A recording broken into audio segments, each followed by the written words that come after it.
six-pack Lapadat. We got Adriana Davis, who's a podcaster slash commentator slash scouting expert slash. I mean, you did some post, social media influencer. You did a lot this weekend. Matt Gary, of course, game day goat, Team USA head coach. So you got to see your team get built in front of your very eyes, sir. And we could get some of your feedback on how you feel about your team, maybe how this team stacks up against previous years and your expectations of this team. And obviously we can go through this division by division, just like we did the preview show. And once we say what happened, we'll say what that person can expect at Worlds. And maybe we could, it gives us a little something to talk about, a little meat on the bone. And Matt is going to be leading these people into battle. So we had some, and then also just like the previous show, we'll touch up on the highlights of Euros and Arnold Classic UK because this is the March Madness recap episode. So there it is. I'm going to pull up my results page and let's kick it off. I legit finished off the Wasker Carpio podcast just moments ago. And I'm crushing your boys grinding. I did 5 podcasts this weekend. I'm gonna do 5 more the weekend coming up because that's how we do it. But Wasker, hell of a story there. We all knew he's on a quest to popularize the 59s, much like Penna did the 66s. He's got a lot of interesting points like that in terms of, he's charismatic, jacked and ripped like Penna, can do a good podcast like Penna, tells a good story like Penna, drops sound bites, the whole nine. When this podcast drops with Wasker, you're gonna want to check it out because he dropped sound bites, including shots at Fedo.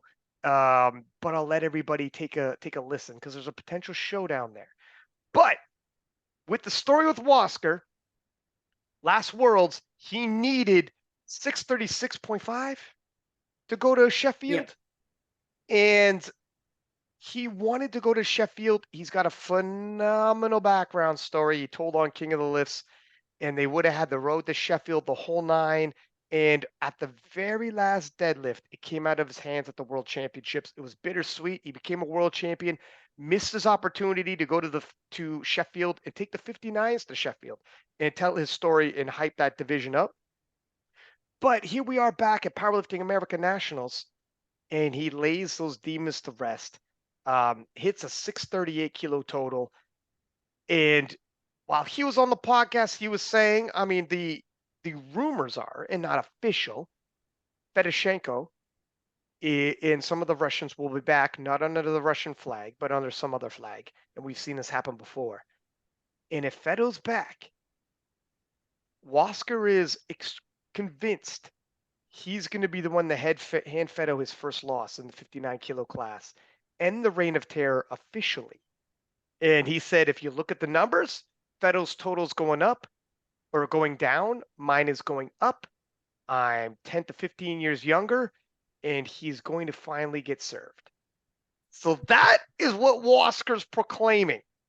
He said, you open powerlifting, all you see is a sea of ones by his name because he's first place. He's going to get his first 2. How did you guys feel about his performance? It was Adriana, did you commentate this one with me? I think you did. Yeah. And we saw the moment at the end that the floating camera caught so beautifully where he hit that last deadlift and it was super hard. Like it wasn't easy.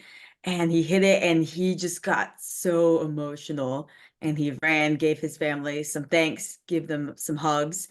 And I was like we were commentating, I was like, I'm getting teary-eyed. Like it's a big deal. Like of course, this meet didn't qualify him for Sheffield, but like he could have came in and hit like 580 or something and still got the World's team spot. But it wasn't about just getting the spot. It was about getting revenge on that number. And he did, like, despite having a big cut, as we all know, despite having like really hard third deadlift. And it was a good moment. It was a good way to start off the meet for sure.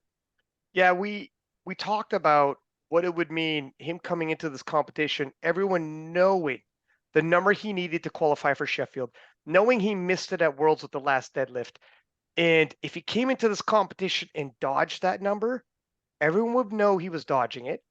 So he would going to Worlds knowing I missed this last time, had an opportunity again, and I dodged. And everyone knows I ducked it. Or I missed it at Worlds, came into PA Nats, had an opportunity to take another swing at that number, and I missed again. Now going into Worlds, the sea of doubt in the back of the head would be phenomenal. That's why coming into this, Wasker isn't built to dodge. He's going to load it up to prove a point, to prove to himself. So when he goes to Lithuania. And number two, that's why we saw the emotion we saw from him. That's why, because he knows I miss this twice in a row. When I go to Lithuania and I'm looking at Matt Gary and they're like, look, we know where we're going with this, son. And I missed twice in a row. It starts building on you. It's like Gavin Aiden with that third squat for a while. It starts becoming a storyline in the wrong direction. And the pressure and everything. That's why you saw it's almost relief. Even though you're right, Adrian, this doesn't technically qualify him for Sheffield. It's the total he needs to qualify him and what it means mentally to slay that demon and be like, I can do this. I could do this. It wouldn't have been neutral if he missed. Oh, well, it doesn't matter. You only have to do it in Lithuania. Nah, but you can't keep swinging at something and missing and not have that build on you. That's not, he wouldn't be human. So he let the tears flow and he's like, oh my God, I did it. I could do it. I could do this now. And once for a lot of lifters, if you have that mental barrier, that milestone you're trying to hit, this is something we could all agree with. If it's that first, whatever, round number, 300, 400, 500. Once you do it once, you're like, I could do this now. Now it's in your head. Now we're good. We're good. And that was key for him moving into Worlds because if Fedoshenko does show up, he knows he's good enough to hit that the Sheffield qualifying total, and he could steer focus on Fedo with confidence and tell himself, look at my top end. Matt, I want to throw it to you, though, with what you saw and the possible return of Fedo as a 59. How do you feel about you and your team in the 59 kilo class? Very confident. I love Waskar. My wife Susie and I had the honor of being in his corner on game day at PA Nats, and this was a surgical performance. 9 for 9, was able to check all those boxes, as you said, Ryan. If there was this proverbial monkey on his back, if you will, he got it off of his back. He checked a box. Not only did, as you said, did he prove to himself, yes, I am capable of this number, because he barely missed it in Malta. But he proved to the rest of the world, hey, I'm good enough. I can do this. I'm strong enough. I'm supposed to be here. I'm supposed to be at, Sheffield, and I'm qualified and capable. So I love his moxie. I love his attitude. There's no quit in this guy. He's supremely confident.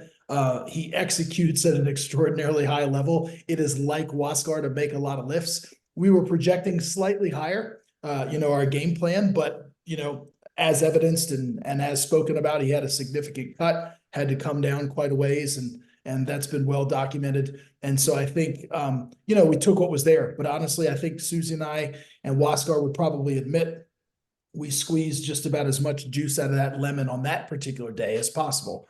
And it netted us the number that, that he wanted to prove not only to himself, but to everybody else that he was capable of hitting in 638. So yeah, it is a milestone number for him. There's more meat on the bone. I know that this will serve as a springboard for him and a momentum builder going into Worlds. And look, hey, if Fedosienko does come back, then it's game on. It's like, look, he's not ducking anybody. We all know who Fedosienko is, what he brings, the type of consistency that he brings. And so Waskar is going to have his hands full, but we'd be remiss if we didn't say Fedosienko is going to have his hands full as well. So yeah, I'm glad to have Waskar on the team. We're thrilled to have him. He's a team player and just excited to take him as our 59 representative into Lithuania. I was joking around with Wasker about how when he checked in December with Marcellus, who's his nutrition coach, he hops on that Zoom call wearing a hoodie, trying to hide that he's like 70 kilo, and Marcellus would be like, "Damn, man, you look like DJ Khaled. What happened to you?" Like he was so much heavier than he was supposed to be. But if he can hit that number with the deficit of calories he was on Right. and the cardio he was doing, and the whole situation was not built for a PR performance, and he hit one anyways. So Right. he was tested. Going into Worlds, he should be much, much, much better. And he's gonna need to be. I hope Fedo's there. We're gonna see our first showdown in the 59s. In the entire time that we had the 59 kilo class in the Raw division, we haven't had a showdown. Right. It's been all one-way traffic. Fedo comes back, we got ourselves a good old fashioned showdown. Let's see how it ends up. I think yeah, I'll leave it there. I won't get too biased. But but moving into the 66s, how stacked are the 66s when Daniel Clements and Brian Lee both drop out, and it's still the best division? It's still super stacked. It's still Brian Clements and Daniel Clements and Brian Lee drop out, and it still comes down to the very last deadlift, and the winner breaks the world record unofficially. That's how stacked it is. That's how stacked it is. Doesn't lose anything. It was a phenomenal showing. Jonathan Garcia had him on the podcast as well, and finally putting it all together. And he said he had more in the deadlift, more in the tank. He had a deadlift that he hasn't shown everybody else. He showed everybody all of his lifts except for his final deadlift. And so he says, unconventionally, usually you pull mixed grip or you pull hook grip. My man's pulling mixed hook grip. Interesting. Yeah. To say the But least. that's interesting. However, he's got super duper small hands and they're meaty. So it's just not built to deadlift. He's built to lift, obviously. Phenomenal lifter, but the deadlift is very difficult for him. If it works, it's working. His deadlifts on the commentary, I rewatched some of this to refresh my memory, even though it's only been a week, but a lot can happen in a week. His deadlifts got more and more convincing. Remember Adriano, when we were commentating, it was like, oh, because the story on him, the deadlifts start coming out of his hands. Strong as hell. In terms of the core, the torso, his body, but it's just at the hands, the weak point. And after the first one, we're kind of like, see what happens. Like, we've seen this. Okay, he gets his total. He doesn't bomb. He's good. But how heavy can he go before it starts coming out of his hands? My man hit his last deadlift like maybe the most convincing of all of them. It was nuts. And he said on the podcast, I have more in me. We did what we thought we needed to do to win. But if you've seen my top end deadlift in training, you would know what I'm talking about. Now, Matt is going to be privy to this leading into Worlds. You're going to see all this because obviously you'll be handling. But I'm interested. If he's got more than 717.5 and my man is into the 720s, are we talking about, is he the favorite to win Worlds now based off of what you saw? I'll throw it to you first this time, Matt, and then we'll go to Adriana. What was your impression of his performance? And then what are you thinking about his Worlds potential? His performance was outstanding. As you said, he was able to put it all together. He made 9 lifts, kind of under the guidance and tutelage there of Arian Kamesi, who's, one of the best game day coaches in the world. And so it was good that Arian was there in his corner, because that division was stacked at Nationals. That could have gone a lot of different ways. And if I'm not mistaken, you two were commentating. His third squat was 2-1 no good, right? And then it was turned over, right? So again, and this is, we'd be remiss if we didn't mention that, this could potentially have turned out differently had his third squat not counted, because that was a 13 kilo jump that he made from his second squat at 265 to the the American record, and of course unofficial world record at 278 on the third one. So had he missed that and not had those 13 kilos, then you're looking at Charlie Yang potentially being able to pull significantly less. Now, would the other lifters have played their attempts differently? We always say that, of course,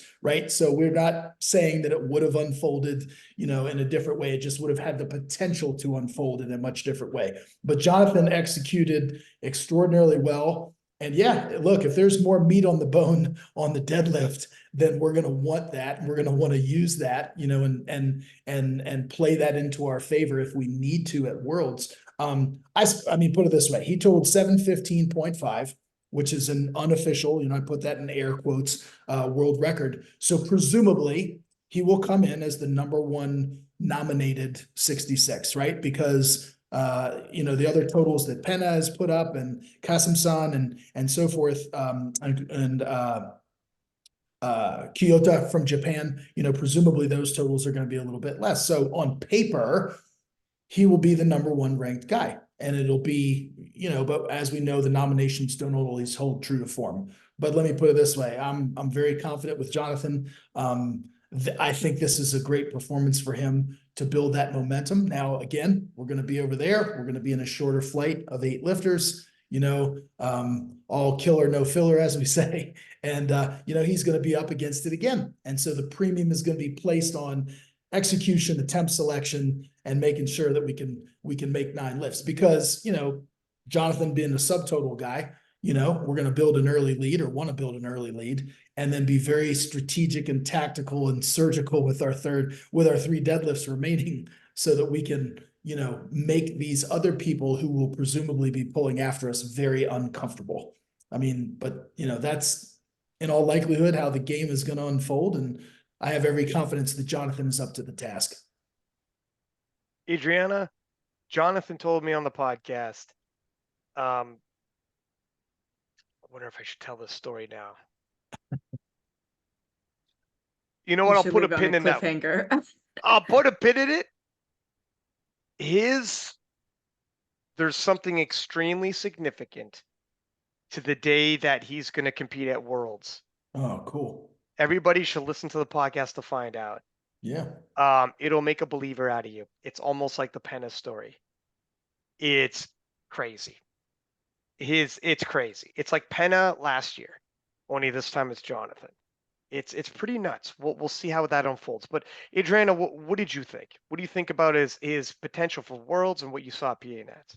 Yeah, I mean, it was a phenomenal battle, like you said.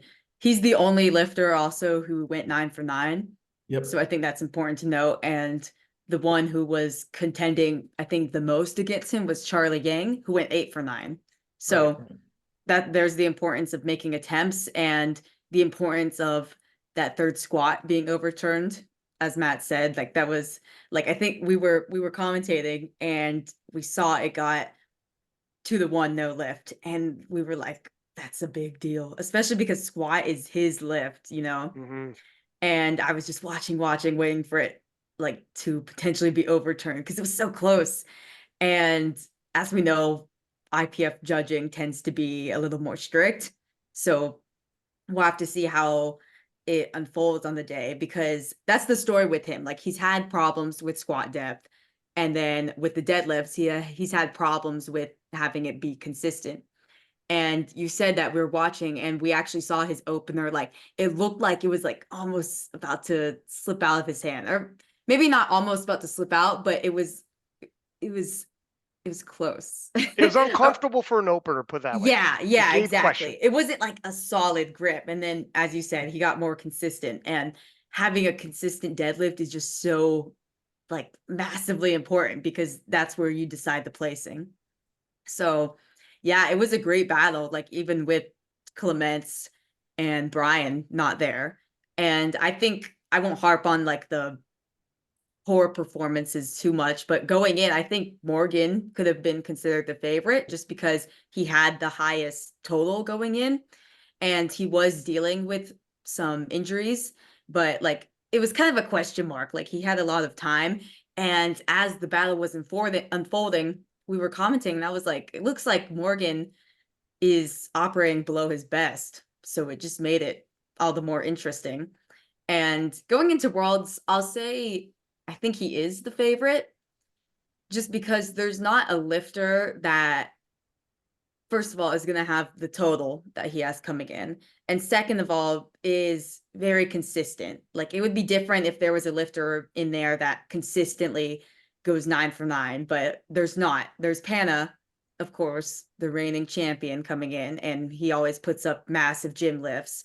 But then there's the meat execution, there's the cut that he has to make.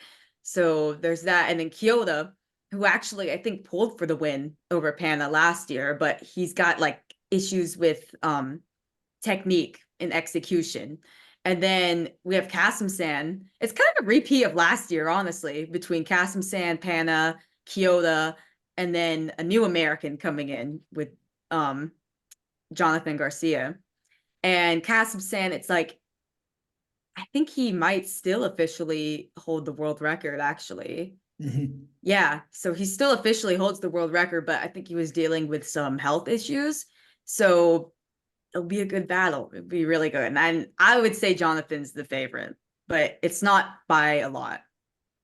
Looking at the other 66s, now Charlie Yang went 705, which keep in mind that's the number that won the world championships. Charlie had a great day, but he had to jump. He was forced to do so if he wanted to win. Right. From a And it was close 295, too. It was really it was close. It was From a really close. 295 to a 307.5. That is a healthy big jump at the end. Yep. Garcia, Arian, Messi, Kamesi forcing Charlie's hand, beautifully played. And I know when they were talking about it, Jonathan said, I can go more on my last dead. And Arian said, let's err on the side of caution. Right. You could tip over. And I told Jonathan, every lifter always thinks they have more in them than they do. Mm-hmm. Exactly how much more you don't know. Arian played it exactly right. I think this is the number. We get the most out of you, and we force Charlie just over the top. And Charlie came within seconds, inches, half an inch of locking that bad boy out and taking the unofficial world record, taking the Team USA spot, taking the US national title. Charlie was right there. Charlie is a phenomenal talent that we all knew he was a contender, but I don't think we knew quite that he had this much in him where he would literally be, he would have he was just so close to posting up the biggest official 66 kilo total. I mean, he'll be back. He's a young guy. He's got a world of potential. Austin Nikolai, who's coached by Big Body Chris, Joey Flex's brother, coming in third. Super young dude. Probably, I think they're talking about going the junior nationals route, junior worlds route. Yeah. We'll have to see, but it depends if he gets into any of these SPD competitions or how that looks. We'll see. There's a lot of different pathways now for these lifters. And you already touched up on Morgan Aquino Garcia not having the greatest day, but hats off to him for showing up. You don't know until you get there. You hear stories about guys and girls coming in saying, wasn't 100%, start playing ball, and you rise to the occasion. Okay, we have it today. Other times you show up, you know you're not 100%, praying for a miracle. It's not there. That's fine. He's had his big moments. He's won major competitions. He'll be back. But I do say, like, hats off to the guy for showing up regardless. And Rodrigo Manzo, who for 5 straight lifts was looking like my man is on a whole nother track. He was, the deal with him, wealth of potential, hard time executing. He's bombed out before on deadlifts. 5 straight lifts, and we were talking in a commentary booth, oh my God, as he turned it all around. Missed one of his final bench. Not a big deal. It is what it is. But unfortunately, misses opening deadlift, which made him have to retake that deadlift. And now he's really behind it. He doesn't have a second attempt. He has to go all in on his third. And him going 1 for 3 in the deadlifts was more of a situation where, because he had to retake his opener, his hand was forced on the last one. And it was a bit of a Hail Mary. Not crazy. He's hit 300, 305. That's not by any means, oh my God, this is a waste of an attempt. But he was forced. And if it was a local meet or something like that, and he's not forced to try to pull for position, I'm glad he pulled for the position, by the way. Matt's the one who handled. I'll let you speak to it. But yeah, what do you think about Manzo? Are we probably getting back on track here? If he didn't bobble his opening deadlift, he hits his third at 300 kilos instead, and probably more to the game plan you wanted, his total would have been a whole lot different. Yeah, for sure. I mean, I think if we just back up 1 second, I always harp on this attempt selection and execution. If as Adriana said, you look at Jonathan Garcia, 9 for 9. Second place, Charlie Yang, 8 for 9. Third place was also an 8 for 9, Austin Nikolai. Then Morgan, who came in fourth, made 7, and my guy, unfortunately, Manso, made 6. So, and that's how everything shook out, right? So it places a premium upon attempt selection and execution. And so we say that all the time, and people don't like hearing me beat that drum routinely, but the facts are the facts. And when you have a class that is this tight, where any of these 5 guys are, gold medal worthy and capable, it literally and figuratively comes down to who executes the best and who makes the most lifts. And yeah, in Rodrigo's case, we turned it around in the squat. I think we nailed it. Got, pretty much everything out of him that we could in the squat. He missed his third bench, as you said, Ryan. Kind of these attempts on third benches are kind of right on the line. He had a grip issue on his opening deadlift. It wasn't strength. I think he just lined up incorrectly, or the bar wasn't where he wanted it. Not making excuses, but he missed it. So as you said, forces us to retake. And then we just made a big jump going for third place. I mean, the strength, I think, was there. Had we taken kind of these normal progression and normal attempts, if we'd made 280, we were looking at about a 295 second and then kind of play the game. That was what we were thinking. And, he had a great prep, a great training cycle leading in. I think he pulled 310 in training. So, I mean, we were excited. We figured with game day adrenaline, if he hits 295 on the second, look, we might be able to make a serious move, with that third one. But look, that's how this is sports. Not going to make excuses. It's back into the lab. Rodrigo will get better. I think this was kind of the meat that he needed in terms of, gaining some momentum in the squat and proving to himself once again that he's worthy, that he belongs in this conversation, that he belongs in this group. And the same goes for the other 4 gentlemen. They're all worthy and belong there as well. But when you've got 5 lifters this tightly packed, it's going to come down to execution. It's going to come down to attempt selection. And I suspect the same is going to happen at Worlds. And so, got to get Jonathan to make 3 clean squats at Worlds. He has the current world record at 275.5. So, I mean, it's no secret that we will strategically install a game plan that leverages that chip to our advantage. Try to take a chip on our third squat. That's no secret. Build that total and try to, get him to make 9 lifts and put it out of reach, because these other lifters are going to be pulling after us. But as I said, confident with Jonathan, thrilled to have him on the team. It's funny. Jonathan's busting my chops in the warm-up room. I'm coming over talking to him like, my man, how you doing? He goes, Ryan, you never posting me. Are you gonna post my recap if I win? And we did. Adriana threw the collab, and I accepted that with the quickness. But he's like, you never you're always posting your boy Penna. You love those grinders, don't you? And he's busting my chops. And he was saying the SPD had a poster with a bunch of lifters on it, and he's like, we don't have any 66s on here. We got to get a 66 on there. And Arian Kamesi, without missing a beat, goes, be careful what you ask for. They'll probably throw Penna on there. So he's like, okay, I deserve that one. But yeah, I look forward to seeing Jonathan at the World Championships, see how it shakes out. I mean, it's crazy, but of those top end 66s, I mean, only 3 even get to go to World Games. Anything can happen. It's just so tight. Let's move on to the 74s. Obviously, this is the Austin Perkins story. What do you say about Austin Perkins? Perk hit a 700-pound squat as a 74, 163-pound man. That's ridiculous. That's a 318 kilo. That's a ridiculous squat. I remember just a couple of years ago, we were waiting for an 83 to do that. And now here we are, Austin Perkins. Austin Perkins also totaled 839 kilos with only 7 attempts. Not that he missed any, he went 7 for 7. He said, thank you, but no thank you. I'll balk at attempt 8 and 9. And 838.5 was the gold standard set by Taylor Atwood in 2021, which isn't that long ago. When Taylor Atwood hit 838.5 in 2021, the entire powerlifting community as a whole was shocked and rattled. He literally took every single formula in powerlifting available number one, Taylor Atwood. All of them. Wilks, good lift points, dots. He had the tested record. He had the untested record. He had every world title, national title, best lifter at Worlds. He had every single achievement you could ask for. Taylor Atwood had when he hit that 838.5. He was the king. If someone said, no, I just don't think Taylor Atwood's number one, based on what? There was nothing left. And here we are, 2024, and Austin Perkins can move past that with 7 attempts only in cruise control beside the squats. How special of a talent is this guy, Adriana?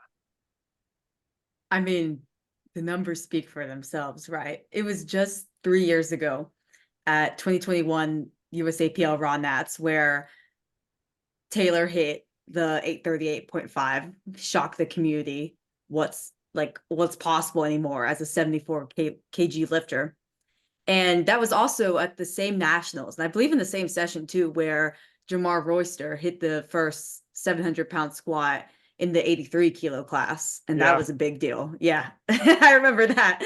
And now it's just 3 years later, and what are we talking about? What is Austin doing? I am so excited that he decided to switch over, and he's gonna go to Worlds. Tried to win his first world championships, and he can't sleepwalk. Like, Shell's going to be there, and we'll get to that later, what Shell did at Arnold UK, but Shell's going to be there. Seems to be making great progress for a man who's a little bit older than Austin. He's 35. He's quite a bit older. Yeah, and who's been in the game for such a long time. I mean, Austin has too, but he's just on the younger side. And now Austin's going to come over and presumably he's the big favorite to win Worlds. Go to Sheffield. Who knows what he's going to do there? I mean, I won't spoil everything that was on the podcast you just dropped, but he was talking some crazy numbers. And for a second, watching this, he went all out on squats. He gets to his second bench, hits 195. We're like, that's not too far off what he's done. So for a second there, we're like, is he going to go all out? Like, is he saying, screw it, we go 860 or whatever? But he decided not to. He decided to just chip Taylor's total. And presumably he's not going to go all out at Worlds, because why would you do that when you got Sheffield coming up? So it's just going to be this like big anticipation for not quite a year, but like 10 months of when Austin is going to go all out. And it's going to build it up because it's at Sheffield, like the biggest meet in powerlifting. And we've seen the performances that people put on there. So I'm just excited to see what he does at Worlds against Shell. And of course, Tim and Callie, you can't count them out. And then moving forward, even more what he does at Sheffield. I'll say this, and I'll throw something to Matt here, but with what Shell's doing, since December, November, the beginning of winter, and now we're just leaving winter. Shell took the world record and bumped it up, close to 25 kilos? 25 kilos? If you're Austin Perkins and you're going to Sheffield, and you were going to, and it's all based on percentage of how you break the world record. You originally had 790 before Shell returned, and now it's 815, and Shell's bumping it up, around the range of slightly shy of 25 kilos. It's like, my man, relax. You're killing my bank account right now. And if you're Bob Matthews, Ashton, Russ, you are like, my man, welcome back, my friend. Oh my God, you are buying this guy dinners. You are setting, Shell single-handedly, although likely unable to pull off an upset against Austin at Worlds, it would be a massive upset, is still making an impact in the game, taking this world record for a ride and for sure a thorn in Austin's side. If Shell never existed and didn't have this second win, third win, whatever wind we're at for Shell, Austin would be a heavy favorite for Sheffield. God knows where he could take it from 790 to deep into 800s. Right now, if Shell finishes his competition first at Worlds and breaks the total world record, I don't know where he might end up at. If it ends up 825, 8 whatever, Austin will be like severely handicapped by Shell's fourth wind. Shell just keeps mitigating what he get the bag that Austin could win at Sheffield. And to be honest, it makes Sheffield that much more attractive because the field is much more even now. The gap, yes, for sure. Austin's going to be the favorite to go. But the gap between him and the world record now is, due to Shell, has been greatly mitigated. And all the other contenders like Bob, Russ, can be like, oh, now their mouths are getting a little wet. And they're like, okay, you know what?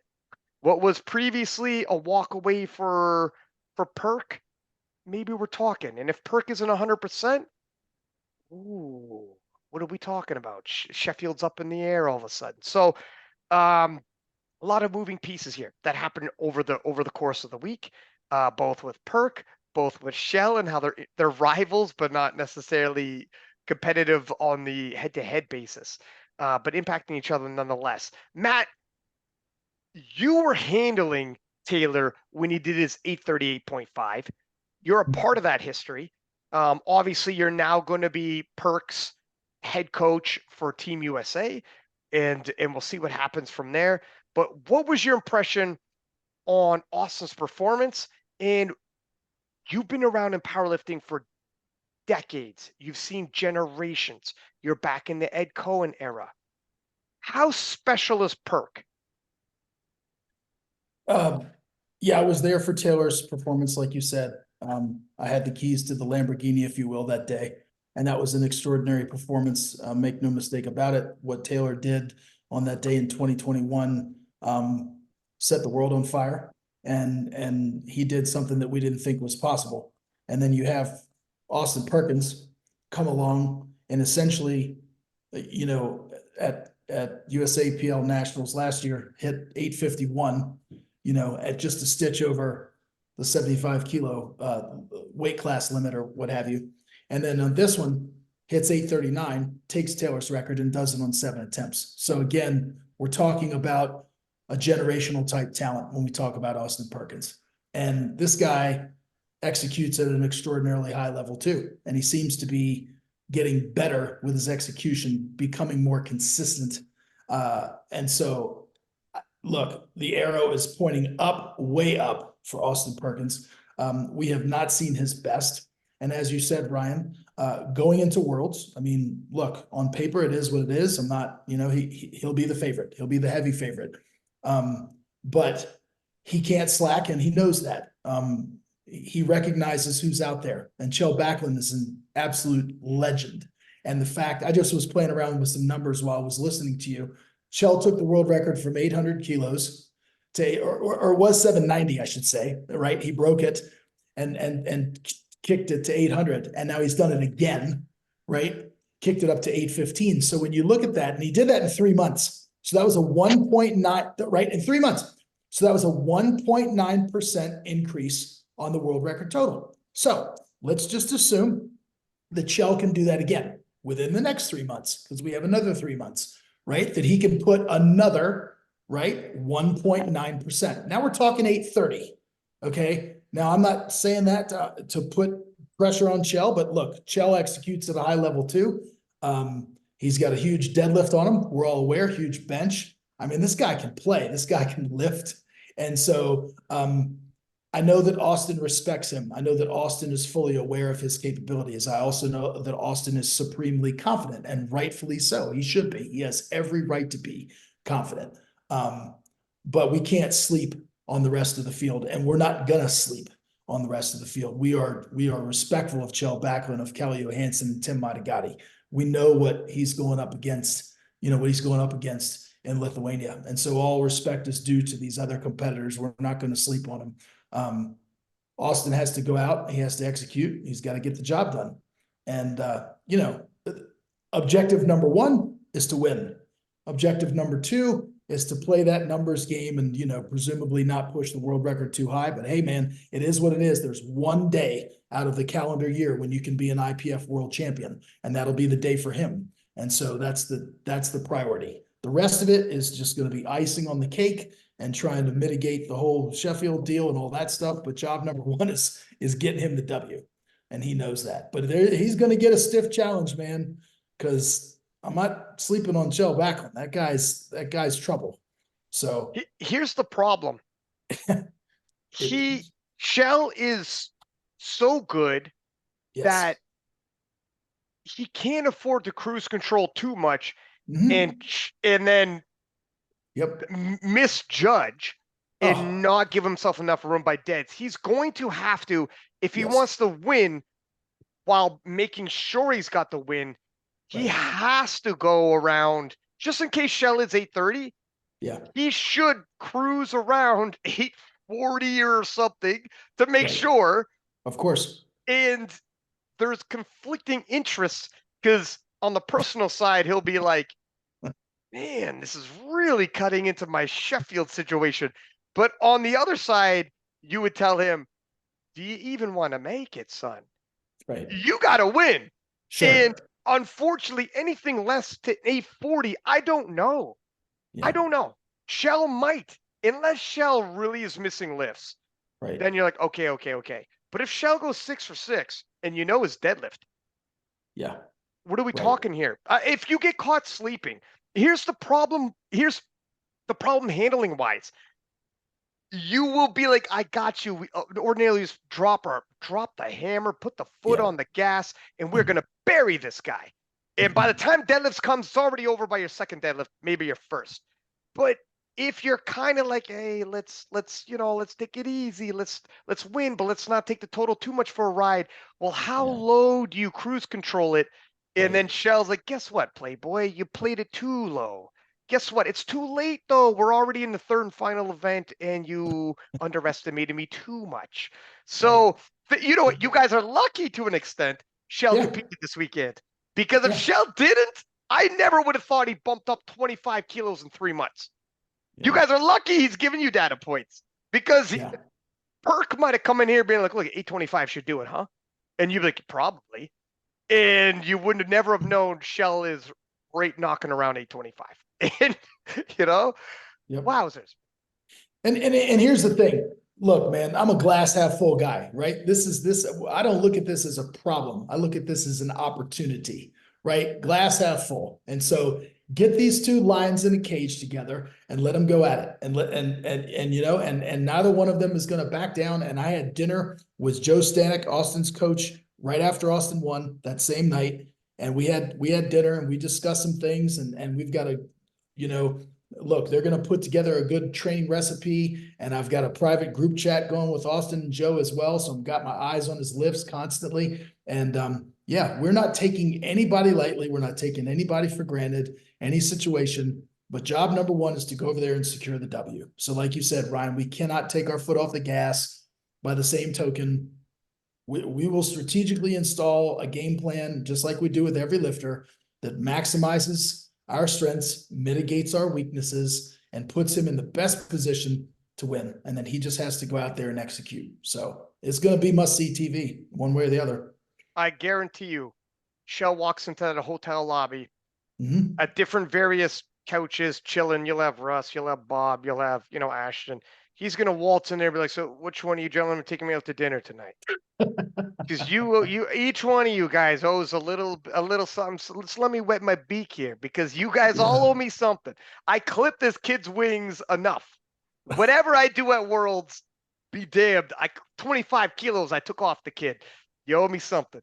But we'll see what it translates into. Go ahead, Adriana. Yeah, I wanted to add in just quickly, because we've kind of harped on this a little bit, but with Shell, of course, we're a month after Sheffield, but at the time of watching and after seeing the results, I kind of thought that Shell could have potentially been a big favorite to podium at Sheffield. Now, he was there, but as a reserve. He wasn't able to lift. But yeah, I thought he could have been a favorite to podium, if not win the whole thing, because I mean, he put up 8:15. Of course, it's a month after. He would have had less time to train. People's attempts would have been different, blah, blah, blah. But only three men at Sheffield broke the world record. And now he's done 8:15, whereas the previous world record was 800. So, well, before that, it was 790. If he yeah, knew he's doing exactly. Sheffield, imagine he got the Sheffield invite before that. He wouldn't have even bumped it from 790. Like, it's, You can't sleep on him. oh, He's you the would be, goat killer. Yeah. he is the go killer. He's killing Perk without killing Perk. Perk is like, dog, you're killing me right now. What are you doing? This is the slow bleed tactic. We haven't seen this one before. But yeah, Shell is the go killer. He beat Oleg in equipment. He beat Atwood. And it's such a phenomenal story, Shell, because he's been around the block. He was gone with injuries, and here he is again. Actually, Taylor Atwood uses him as a source of inspiration to come back, is what Taylor said. Is like, man, my old rival now is like one of my chief sources of inspiration. But yeah, let's move on into the 83s. We had ourselves a good old fashioned shootout between a subtotal specialist, and maybe that's maybe even not totally fair for Chris Perez because he's got a big deadlift on him too. The difference is though he doesn't have Angelo Fortino style deadlift, which is a monster. These guys are rivals now. I believe they're 1-1, at least at this as of recent. They had a good battle, went right down to the very last deadlift. Chris pushed him. Chris had a phenomenal day. It was at 827.5. Yeah. Yep. And pushed Angelo. You know what the story was going to be. Try to hit as many lifts as you can and force the deadlift specialist to load up. When the subtotal guy, again, I use this, he's subtotal with a big deadlift though, but he's not a deadlift specialist. But when you're going against a deadlift specialist, if you don't miss and you go 9 for 9, that's when you're going to force the deadlift specialist to load up and possibly just load beyond. Angelo's got a massive deadlift on him, and he came ever so close. Did you call this one with me as well? No, Meg Scanlon called this one with me on the live stream. It was super close, that lockout. I'm sure Chris had, and did you handle him, Matt? No, I didn't. I was helping Marcellus in the back just warm those guys up, but no, Gotcha. Marcellus was Marcel's coaching handled Chris. him? Okay. Yep. But it was super close. Yeah. It looked like it might have been locked and just slightly, shoulders slightly forward a little bit, as close as you get to having it, but not quite all the way back. These guys are going to do it again.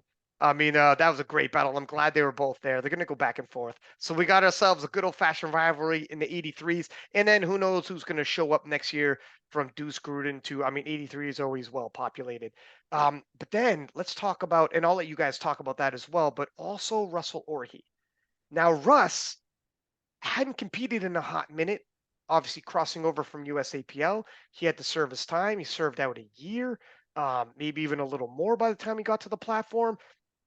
And he said when he hit the platform, he felt uncharacteristically awkward, little nervous. He wasn't used to it, the weight on his back, making sure he hit depth. It felt different. It felt off. It was like a tune-up for him of sorts. 860 is the biggest 83 kilo total we've ever seen. Russ wasn't happy or satisfied with it. I myself thought he performed admirably. I know he's got more in him. When we look at the training totals he could put together and what he shifts in the gym, I don't know if it's just his body weight is bigger at those points. As a 90 kilo lifter, we've seen what he did in South Korea on the other side of the world, no less. He's got a massive top end. So I'm sure some weight cut has something to do with it, but he's been 83 for a long time. And I think he could continue to make so. I think by the time Worlds rolls around, he should be able to take 860 and maybe bring it up to an 870 range and throw another 10 kilos on there. But will he need to? Should he? I don't think so. Let's see what the rest of the world does. The biggest threat at 83 kilo is actually Perk if he was to move up, which he's not going to for Worlds, obviously. So we do, and we don't have Delaney Wallace, who's in the 840s. The closest lifters in the 83s are all in the 820s, roughly what we were seeing at PA Nats. I think, and I'll throw it to you, Matt, as you're going to be handling him, how you feel about it, but probably somewhere around the 840s, if he finishes around there at Worlds, should get him the win. And then based off of that, he'll have a big upswing if he could go into 870 there at Sheffield, 875 from 842.5 to 875. That's a nice percentage jump. Let's see what everyone else does at Sheffield. He's a contender to win it, especially with Shell around.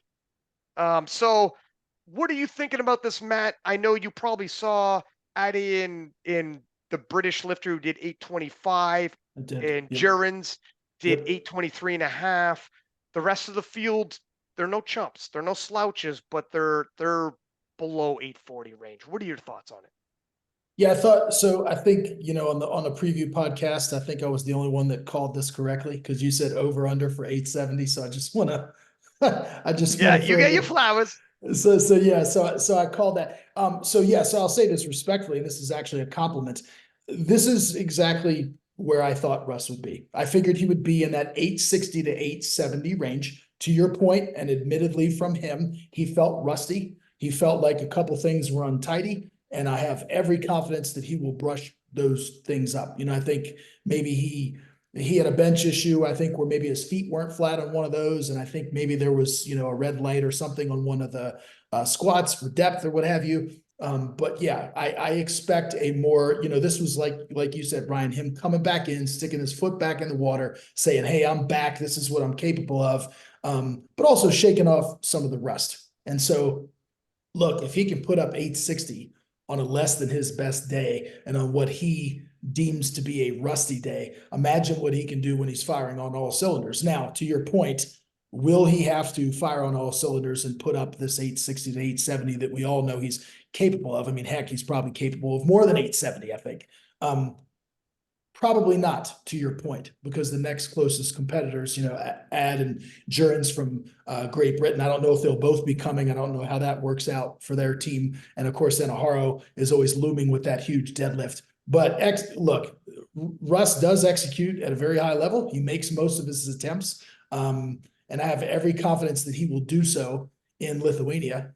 He'll be the heavy favorite, but much like, the situation with Perkins, maybe not quite as much, can't take his foot off the gas too much because you don't want to, leave the door open for some of these other people. And I know that he's got massive respect for these other lifters, but look, he's the heavy favorite. He's the best 83 on the planet, bar none. And, we're going to see what he can put together. And I think also to his benefit this time around, he won't let the body weight creep up as much, right? Because we're competing again in about 12 weeks. So presumably he will not get as heavy, during his prep for Worlds as he was in his quote unquote off season and time away. So I think that's to his benefit. And I think he'll just build on this. I think he will have more strength in the tank if we need to call upon it, but I don't necessarily suspect we will. What would you say? And first off, a couple things I do like: 9 for 9 day. Yep. Didn't miss a single lift. Yeah. PR total. Yep. And shuck off the whatever Rusty had. And a great point as well. Look, he was off for over a year. Body weight probably was up, body weight was down, body weight, and he's gonna hit weight, be fine, hit PRs because he's Rust. Like this is what he does. However, he can even Rust can improve upon. And I think this is a great tune-up, both for him hitting weight, getting the rust off, getting that benchmark. Okay, we're at 860. Where do we want to go from here? Now, having said that, what would you put him if you want to win, but you want cruise control, and you will have the keys to this Lamborghini? Yep. What are you thinking, sir? So same thing. I mean, I don't want to sit here and kind of give you this knee-jerk reaction in terms of total, because I want to give respect and due respect to the other competitors that are coming in. But Russell currently has the world record in the squat, so he just did 330. And and that wasn't, an absolute limit lift for him. So look, he has the world record at 320.5. So once again, no secret there. We're going to leverage that to our advantage. and we're going to put a chip on his third squat. I mean, we'd be fools not to, right? You know, I don't think that anybody that'll be in that flight is going to be in danger of taking the bench record. And then, you know, so there will be no chip available, presumably, because that record is held by Owen Hubbard at 218.5. So I don't think that any of the 83s will be benching that much. But then you've got, you know, Anaharo looming with that monster deadlift. So to your point, Ryan, we can't take our foot off the gas too much. And we don't want to make a mistake and miss lifts to leave that door open. But I'm supremely confident in him, in Russ, because he does execute at a high level. I fully expect him to make 9 attempts again. And that's not to put pressure on him. That's to instill confidence and encourage him. But, you know, I'm not going to come out here and say, oh, we need 850, we need 840. I mean, look, he and Joseph are going to put a plan together. They're going to get as strong as they possibly can leading into Worlds, so that we've got that money in the bank, so to speak. So that if we need to make a proper withdrawal, we make a withdrawal, you know, and otherwise we see how it is come time for deadlifts and see what the situation is, and put him in a position to, number one, secure the W. I've talked to Russ, and I know for a fact that is the most important thing to him. He values world championships in terms of legacy. We are cut from the same cloth that way. And so, you know, first and foremost, he wants to secure that. And then you play the numbers game, you know, based on the Sheffield and the total and that sort of thing. But, you know, there's no other 83 that I'd rather roll into the world championships with. Oh, that's a fact. Yeah. He's the greatest 83 that ever lived. It. He's the strongest 83 we've ever seen. Yep. And he's one of the most consistent powerlifters we have in this era. I mean, he never fumbles the ball and has to make a post about having a bad day, and that's why we took an L. Yep. It's been years since Russ has lost as an 83. Yeah. He's just a phenomenal even when he moved up to 90, he took the 90 kilo record on a whim across the world. He's so consistent with his performances. And he knows this is potentially a legacy defining moment for him, right? Because you've got Delaney Wallace with 2 world championships and Brett Gibbs with 2 world championships and Russell Orhe with 2.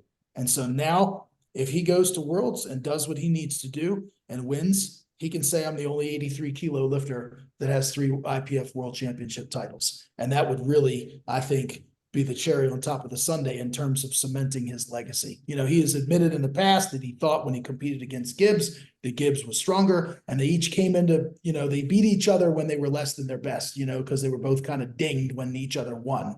But, you know, this will be a legacy defining moment for him. So I have every confidence that he's going to come in with both barrels loaded. What do you think, Adriana, when you look at the 83s at PA Nats and Russ? Yeah, I mean, I don't have that much to add. Like, I think Matt and you put some respect on Russ's name, because this was a phenomenal performance. And going in, he had some doubters saying the squat depth is off, and his third squat was not good at first, and it was overturned. So we'll have to see if that sort of situation happens. And in Lithuania, we know the IPF judges are strict, and yeah, he's had some doubters on his name around the squat depth. And then same with the deadlift, like, oh, his grip. But as we know, he trains in the gym he used to train in the gym with hard conditions in terms of the heat. And that's kind of why his grip would slip. But he held that deadlift and kind of, I think, just showed the world, like, hey, I'm still consistent. I'm still that guy that can go 9 for 9, hit 860 as an 83, which is like crazy to think about. And I'll just throw in there that we had Ade Omisakin on the podcast, just dropped yesterday. Mm-hmm. And he did really well at Arnold UK.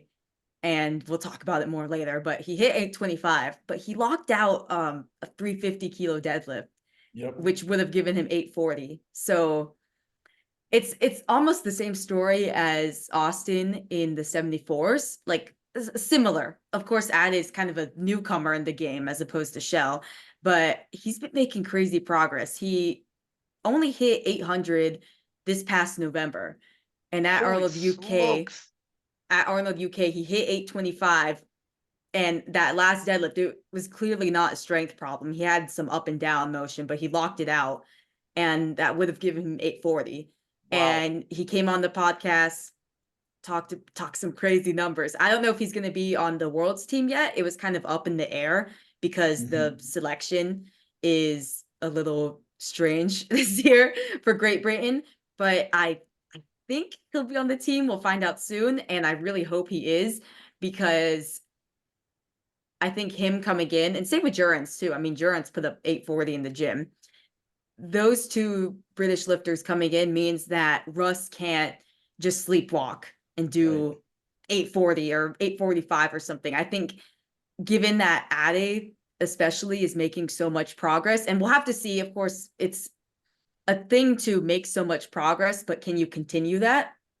He's saying he can't. He's talking about like 860, 870. Yeah. Wow. Everybody's gonna throw Of big course. numbers. I Yeah. don't blame him either, because his Yeah, of progress course. has been He's wild. trying to hype it up, which that's what you do. I love it. Yeah. But of course, Russ is the heavy favorite. Like, I think he would have to miss some lifts, and he's very consistent. But I think Ade going in will, if he's on the team, will make it at least a little interesting, and not like Russ is winning by 40 kilos or something, especially given that he's not going to push the total as far as he can. Well, with this information, I'm sure Matt will, we'll see if he makes the team, Ade makes the team, and if he does, they're going to review all the lifts and what happens if he gets that final lift and he's at 840. We should be 850, or they'll work out their wiggle room scenarios and see if Ade makes it on the day. Because once you have the 840 range, okay, this is what he squatted when he hit 840. If he goes 3 for 3 in squats, you kind of see where the pacing is. Like, oh my God, he went up 5 more kilos. Well, if he hits his final deadlift this time, where does that put him? 845. Okay, after bench, what are we looking?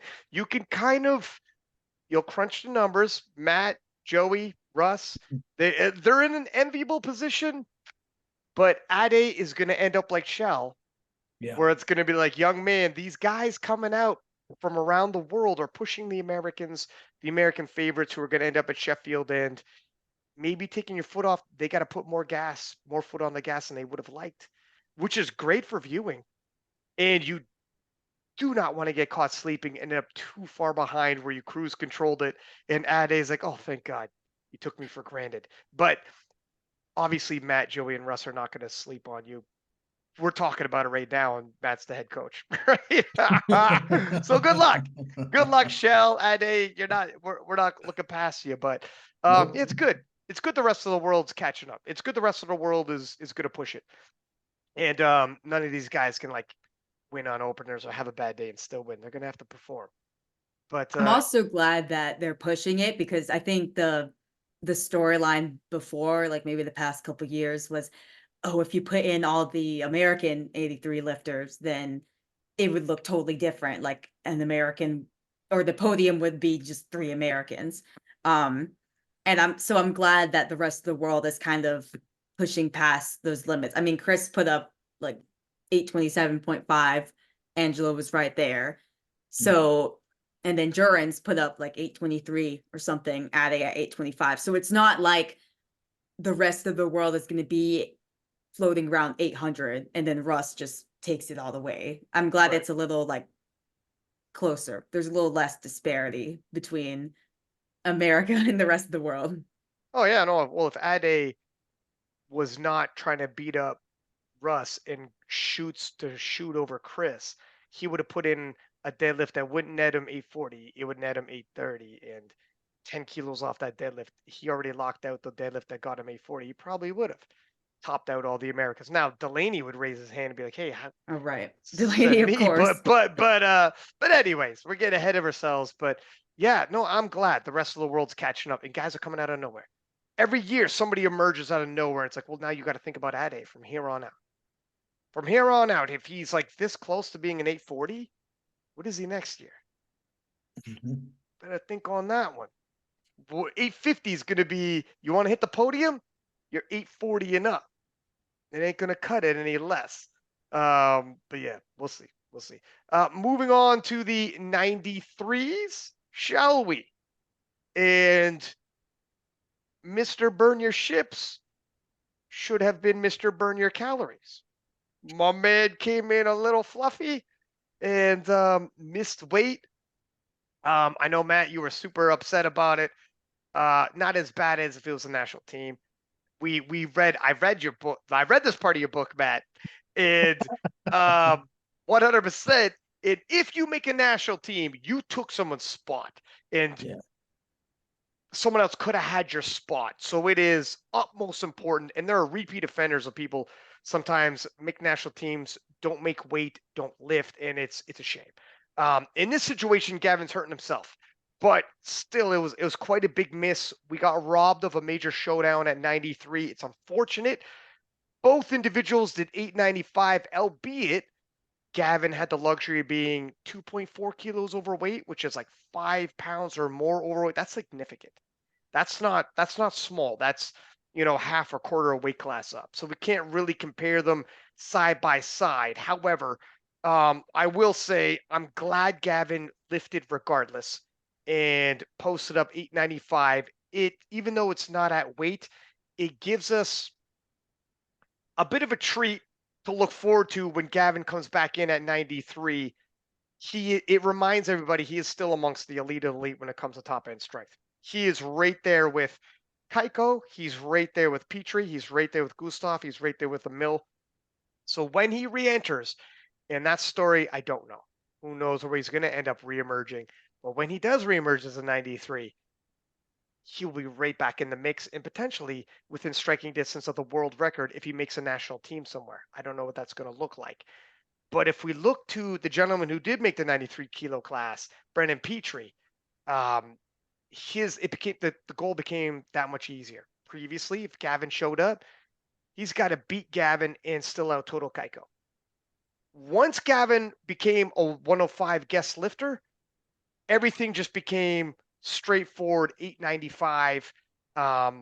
Essentially, they cruised them to a situation. Marcellus was on the podcast earlier today. I'll drop that as well. But Marcellus said a little background. Brennan was a stitch roughed up coming into this prep. Hadn't been pulling heavy very often. They thought he had, I don't know if he pulled over 800 or if he did maybe only once in prep. They weren't entirely sure how many big pulls he had in him. So tried to stack the deck, have him one big pull in the second attempt, lock it in. If something bad happens, he pulls sumo, he's a little rusty with it, whatever, they'll go for another. But they didn't think he had two big pulls, so it was a bit dicey. It was work. In the end, Brennan locks it out, looks side to side. You know what that means, ladies and gentlemen. Gives that kind of expression on his face. We blow it up on the commentary, and there it is. Brandon Petrie lived up to the hype, made Team USA, duplicated Gustav's 895, which is no small feat. That's the biggest 93 kilo total we've ever seen. And for Brennan on his debut in the weight class to equal the new world record is quite the feat. Now that's living up to the hype. And 895 seems like a special number all of a sudden. We have 393s, albeit Gavin did it as a small 105, but we have three all of a sudden in the first quarter of this year. We have 393s hit 895. They're all leveling up, and the same thing's going to happen at Worlds. Emil Krastev did 906 in training. It's in training, I got you. But this Worlds is going to be dynamite. Adriana, what did you think about Brennan's performance? What do you think about his chances at Worlds and Gavin? And then we're going to let Matt weigh in. No pun intended. Yeah, I mean, Petrie, I'm a big Petrie fan, so I was really excited to see him get that spot. And it was close. Like the last deadlift, he wasn't gonna drop it. He dropped something on his story earlier. Like I wasn't gonna drop that. He was deadlift. upset. People were doubting, but it was work. It wasn't. It was hard. It was work. It was hard at the top, and I honestly, I was watching live, and I was like, oh, it was really hard at the top. Like it was close, but I'm really glad he got that. I watched his YouTube recap, and he kind of shared about how he was dealing with some injuries coming in, and it was tough. Like it wasn't an easy prep, just the fact that he didn't hit, I don't even know if it was 800. I don't know if he hit over like 780 or so. Maybe it was that. I just did Yeah. Marcellus earlier, but I've done a bunch this weekend. I don't even think Yeah, he like did hit it over 800. only hitting over that once. And then you come in and you've got to hit, I don't know the exact math. It's like 810 or so to get that spot. And it was tough, but he had it. And I was just super excited for him. It's a shame for Kaiko, honestly, or obviously, and it's going to be weird to not see him at the World Championships, given that he's the reigning champion. So that's going to be, it's tough. It's like you're so happy for Petrie, but then it's such a shame for Kaiko. And then same with Gavin.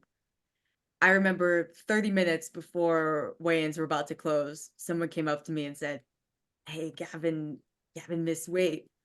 And I'm thinking like 0.2, maybe 0.4 kilos. I'm like, he's got time. He's got 30 minutes. Like I think he can do it. And they're like, nah, he's heavy. They're like, I think he's way over. And I'm like, what? And then I look and it's 2.4 kilos. And I think Matt will have some words to say about it, but 2.4 kilos is a lot. And we don't know the whole story of course. He went on Instagram saying he had been doing sauna the whole day and it just wasn't working as it usually does. I mean, he just competed at Sheffield like 5 weeks prior and he made weight there, albeit I think he did have to weigh in twice there. Yeah. And the weight's tough. Like he's got to cut. Like I've heard rumors he walks around like close to 100 kilos in the off season. And I thought it was so weird that this is his first national meet in, I think, like 2 years. He last went to USVI Nationals, I believe 2 years ago, and he missed weight there too. And that was his competition where he was trying to get a world's team spot, and he wasn't sure if he made it, considering he missed weight. So it came back to bite him. And it's weird that it's like a national meet. You're thinking, oh, you don't got to travel. It's closer to, it's home soil. It's not Sheffield, it's not Worlds, but he goes to those meets and he makes weight and then he comes back to the home soil or not traveling all the way to Europe, South Africa, and he misses weight again. So it's kind of interesting. And I'm glad he went 895. And even without the third squat, he didn't need it. He went 10 kilos. He jumped 10 kilos to his third squat with 340. I mean, he's a chunk of weight class up, but his strength was incredible on the day. Yeah, 340. And I think he hit 345 like a week after. So it was really great to see him squat in person. And people were comparing like his third squat and Russ's because he went to the jury and Russ's got overturned, Gavin's didn't. The third squat came back to bite him, but of course he wasn't in contention for the placing, but he just wanted to put up the biggest total he could. And I'm just excited to see where Gavin goes next. Like, I don't know if I don't know if he'll be able to get on like NAPFs or if he's going to do that Raleigh meet. And I guess the question is if he's going to weigh in at 93 or 105 if he does. Yeah, I don't think he's going 105. Yeah. I mean, that's or not full 105, but like if it's a meet just based on good lift points. Then, gotcha. Yeah, or if he wants to make a statement by going all the way back down to 93. So I would tell him recover and go 93 and show people if you ever want to make a national team at 93, you need to start recovering. You need to send a message. You better, because you got a guy like Matt Gary who's not impressed with that kind of stuff, and he's the head coach. And you're going to start making national teams, and it leaves a bad taste. To your point, it's happened twice in his career. I'll give him this. Whenever he's made a national team, he's never missed. He's never represented U.S. and missed. So I'll give him that as well. And you guys know I love Gavin, and I love that he lifted and performed very, very well. If he got that third squat, like the reason, I won't chew up too much time here, Matt, I'll give it to you in 1 sec. But when they were comparing Russ and comparing Gavin, saying, aren't these the same? Russ's passed, Gavin's didn't. But we're comparing two lifts who are right on the line. Of course, it could be 50-50. Both of them are 50-50. They were both right on the line. There's no controversy there in my mind's eye. Gavin was close. Could have went either way. It went against him. Russ's was close. Could have went either way. It went for him. But that's kind of the way sports go when it's close and on the line. There's no controversy there. When people are trying to make something of it, like who I see in the stories as well, to your point, Adriana, I thought, yeah, there's no news here though. That's like have a boxing match that's super close, could go either way. Doesn't matter who you give it to, the other guy's gonna say I got ripped off. It is what it is. That didn't mean nothing. Gavin's always on the line. Russ has been on the line before, and it bit Russ. It just didn't bite him this time. It bit Gavin. Whatever. You know, we're close. But Matt, what are your thoughts, my friend? You've been patient with this. Yeah, I mean, I think you all tied a ribbon around it quite nicely. I mean, I guess I'll start with Gavin. I mean, there's two words that kind of come to mind for me is just with him not making weight. The first one is disappointing, obviously. And I'm sure that he's the most disappointed of all, right? You know, I'm just disappointed from the standpoint of being in the sport, somebody who loves the sport, who loves these head-to-head matchups, and you want to see these titans go at each other and see who is the best lifter on that day. And so we were, matter of fact, just robbed of that because he didn't make weight. And then the second adjective that I would use is avoidable. And so, you know, I mean, I think we all like Gavin. We want to see Gavin do well. We want to see Gavin push these boundaries. We know that he's capable, unquestionably. But I guess he flew too close to the sun once again after Sheffield. And so I will say this, I mean, you know, Kedrick Kwan is his nutritionist. And so I'm sure they installed a plan, but for whatever reason, they weren't able to execute that plan, you know, with making weight. And this is just my guess. And I know very little about this stuff. Game day coaching is my area of expertise, not nutrition. Okay. I'll be the first one to say that it's not, but I'm just guessing that if he cut a lot of weight to make it into Sheffield, and he did, and that's well documented that he had a hard cut trying to make weight, had to get on the scale a couple of times at Sheffield, right? So that was an artificial number.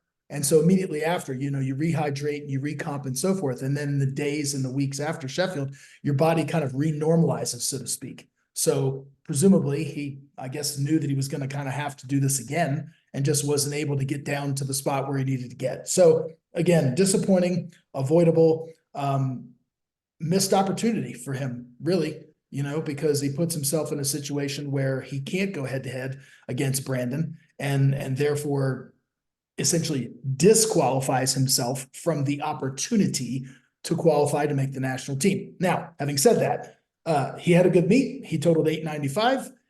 You know, if that third squat, to your point, Ryan, would have gone, we're talking about he's over 900 kilos, albeit not at a 93 body weight, but at, you know, a couple kilos over. And so we all look forward to seeing what's in store for him and what he decides to do. And I'm sure he'll speak to that. In terms of Petrie, couldn't be any happier for Brandon. As I said, during that session, I was in the back. Marcellus was out front. I was warming up all of Marcellus's lifters. So that was Chris Perez, Ashton, and Brandon. And I was back there and I was in charge of getting those guys ready. And so it was really wonderful to work with those guys for the first time. Second time I'd work with Perez, but first time with Petrie. And of course, we'll get to Ashton. And I thought Petrie just executed really well. He did what he needed to do. I understand that his prep was met with some challenges in terms of injury, but he and Marcellus put a plan together, gave us a little scare on that final deadlift. I will say this to everybody who's listening. If you weren't there in person, you don't understand exactly what the deadlift looked like, because things on video look faster, look better than they do to the naked eye. Like Adriana said, that was a tough attempt. Okay.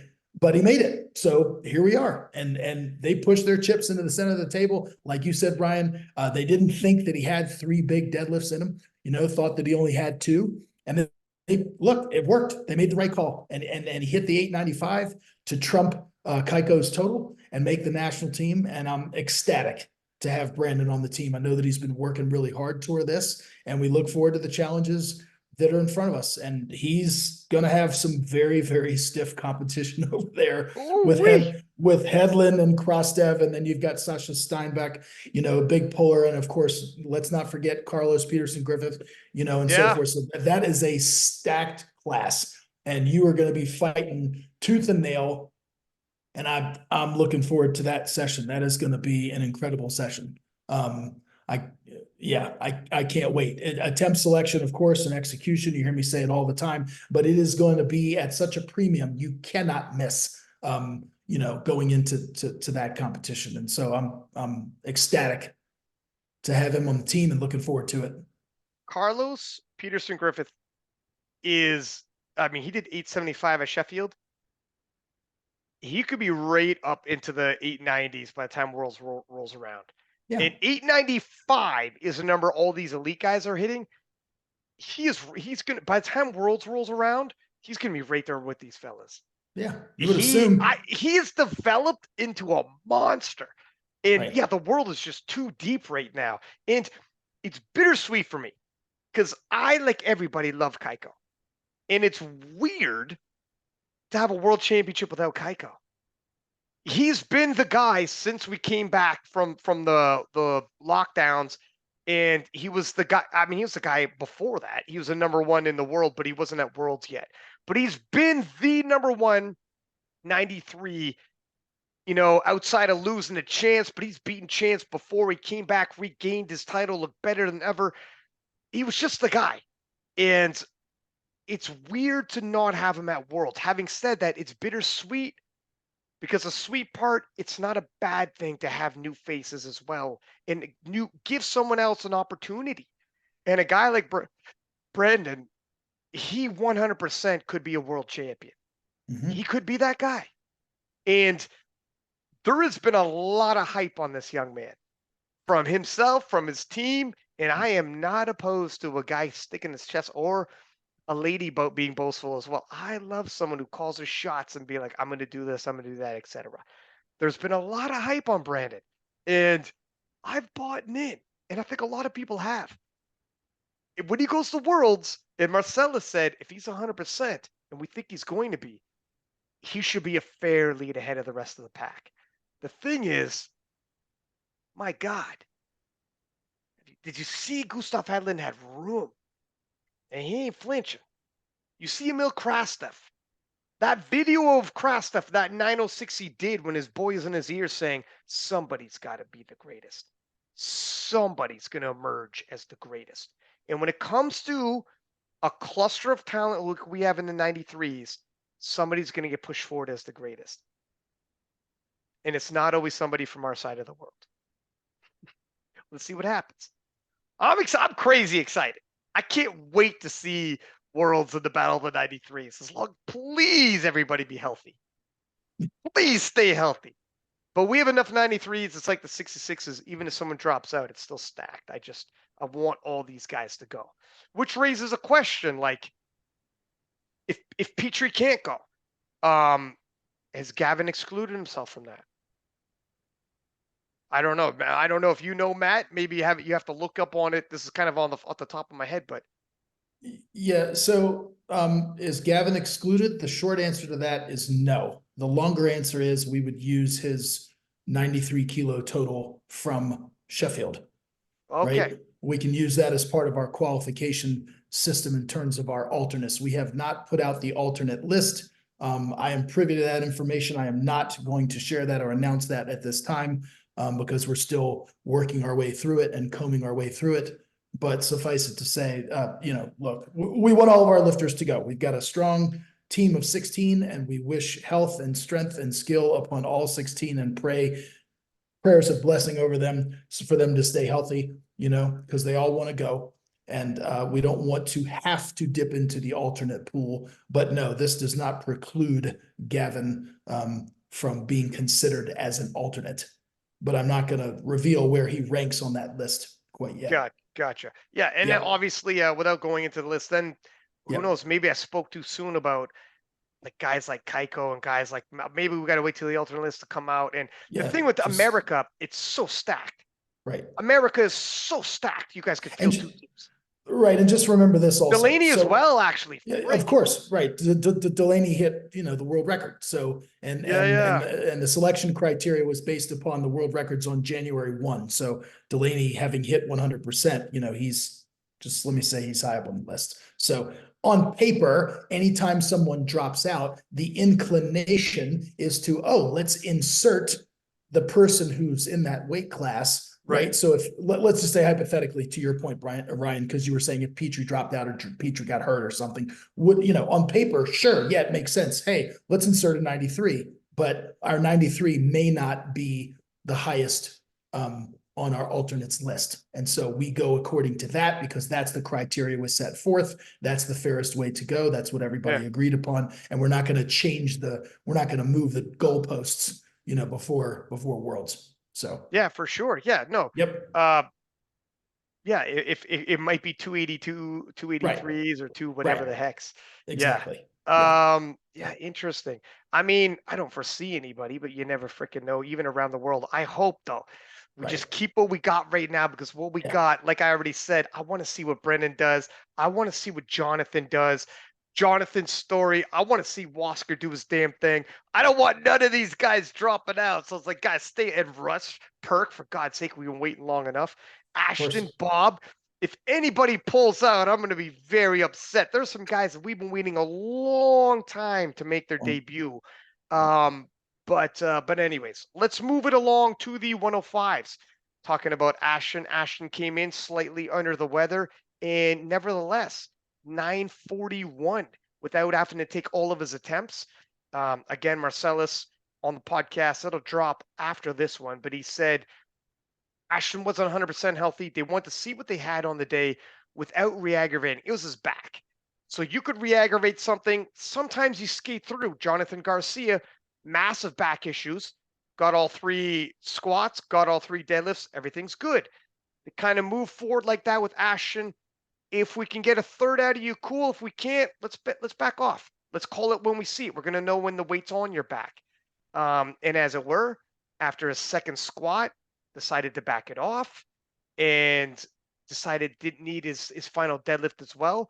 However, still finished with the unofficial world record 941, which is a nice little tip of the hat / warning shot to Anatoly Novopasmani. I don't need to be 100%, and I'm unofficially breaking the world record. Now, I don't know where Anatoly's going to be at. Maybe Anatoly will be like, yeah, that's the old record, sir. I'm coming in with more myself. But I'm excited to see Ashton with USA across the chest finally at the World Championship. Michael Davis performed admirably. Unfortunately, gave away that his third squat, finished the squat, took a step back and it is what it is. And he gave it away. And that was harsh. That set him back too far back that he was going to be able to catch up. But Ashton, it would have took a huge ask for Ashton to actually fumble the bag for any of the 105s to take it from him, if we're completely honest. Matt, what's your impression of the 105s, Ashton, and Ashton moving forward to the World Championships? In a word, ecstatic. I love this guy. I love Ashton Ruska. I genuinely mean that from the bottom of my heart. I've been wanting this for him for a very long time. As you know, if you've been following his career, he's no stranger to competition. He has competed at an IPF World Championships before, but that was all the way back as a sub-junior in single ply equipment, and that was in Hungary in 2014. So it has been a minute since he has been back overseas, to compete at a world championship. So I'm just ecstatic for him. I was able to help, throw my hand in the pile and help him warm up and help, as I said, help Marcellus's guys, Team Craft in the back. And so got a bird's eye view there of what he's capable, what he's like on game day and his demeanor. And I'm just happy that he was able to get out of this competition and essentially remain unscathed. Right. And to your point, take what he needed to just lock up the national team slot. And now we can put in some training for Worlds. And, likewise, like we said in these other classes, I know that he fully has the utmost respect for Anatoly, and he's not taking him lightly. And, we're going to put our foot on the gas and do what we need to do at Worlds with the objective and, obviously be winning. And then the numbers game, comes after that. But I'm ecstatic for Ashton. I think, he did what we expected him to do. And I expect him to carry that forth going into Worlds. Adriana, based on what you saw, you got to make a pick, Anatoly or Ashton at Worlds?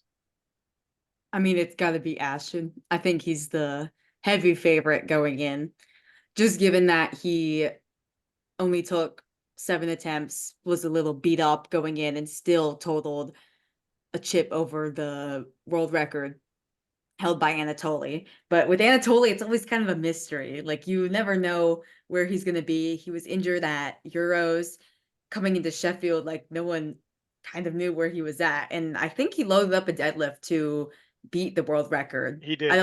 Yeah, he He did. came within one deadlift of breaking the world record. Even while being beat up from Euros. So, and he doesn't really post that much. Like, he's kind of a mystery man. So it's gonna be interesting to see where he is. But Ashton's got Matt by his side, and they've got some time. Albeit it's not that long. Like, I think we're like 12 weeks out or something. It's not that long to recover, but he's got time to recover.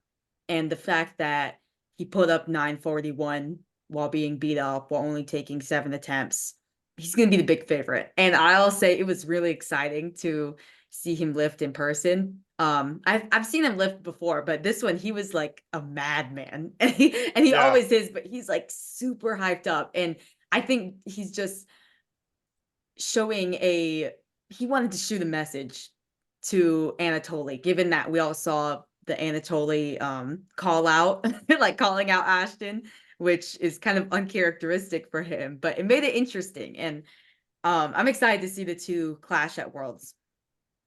Yeah. It's going to be a battle. He's also a little light, Ashton. We'll see if he comes in a little heavier, but for him to do 941 injured and light, it's a very good indication. He's the strongest guy in the room. And if he's got Matt handling him, I mean, it's going to be very difficult for Anatoly to unseat him. But Anatoly, he's won time and time again. He's won best lifter at several world championships. He's nobody's fool. So, and I know Matt's not going to be sleeping on him. He's not exactly a guy that's going to fly under the radar. We all know who Anatoly is. So he's got his work cut out for him, though. But I want to see the battle. Let's take a look at the 120s here. And somewhat surprising, Bob Matthews weighing in at 106.25. That is the shortest of cuts to being a 105. He is literally just a 105 walking around. Did battle with Devin Williams. Had some, let's say, interesting attempt selection by Bob Matthews. He is a phenomenal talent. And I know they perform the way they train, right? And he likes big jumps. But he had a 20-kilo jump from his opening bench to his second attempt. And he had a 32 and a half or 33 and a half kilo jump from his opening deadlift to his second deadlift. It's a little bit dicey because his top end deadlift is 385. His second attempt was 378.5. That's within his wheelhouse, but it's close enough to the top end for your second attempt. And if you're doing over 30-kilo jump, if for some reason he had missed that, and it was close enough percentage-wise to his top end, that number that deadlift gave him, that 978.5, was estimated quite a bit more than we think, like quite a bit more than what Devin's ever posted.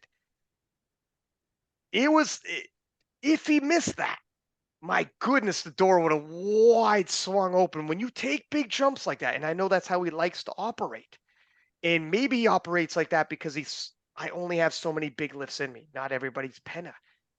I got you. But on the world stage, it's going to get tough. Now, someone might say Devin is probably tougher than the other guys at the Worlds. Maybe. I'm not sure. You might be able to argue with that.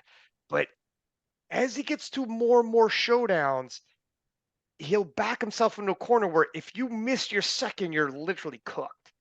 Like you have to now have one on your opener, because and the drop between your second to your opener is drastic when it's 20 kilos for the bench press. But if this is how he trains and he knows he only has a couple top end lifts, Matt, I'll throw it to you. What do you do if a lifter, this is how they tell you, because Jen Thompson used to do this, if they're like, look, I only have 2 big lifts in me. You know, if you make me go, I don't know. You know where I'm going with this. You've been around the game long enough, and things change when you're heated showdowns. Yeah, let me just say this. Yeah, a lot of the lifters on Team Craft, as we've seen, right, as evidenced by Petrie, Ruska, and of course Bob Matthews. If you look at their attempts, they favor large jumps, and they favor this in many cases this high risk, high reward strategy. And it is not my goal to change these people. I don't want to change who they are. By the same token, Worlds is a completely different animal than PA Nats, than lifting at the Arnold, than any domestic meet that you could possibly encounter. It is going to move at a blistering pace. They've already set the schedule. We already know that there are going to be 8 lifter flights, and these spotting loading crews at Worlds, you know, are like a Formula One pit crew. They move so quickly. So those flights are going to move very, very fast. And you couple in the travel with that and so forth, and the stakes, and you know what's at stake in these meets, and it changes things. And so that's a long way of saying that I look forward to working with these guys and to collaborating with Marcellus, with these lifters, and strategically installing game plans that takes all of that into account. And so we have to be mindful of who we're competing against, our objectives, and all of those things get factored in. And I'll just say this: Worlds is not the place to be reckless and to take huge risks, because the single most important thing is to secure the W. And I know that I can speak for Petrie and Ashton and Bob. That is at the forefront of their minds. So again, not trying to change who they are, but we need to be mindful of strategy. And I'll just kind of leave it at that. So Bob's performance was outstanding.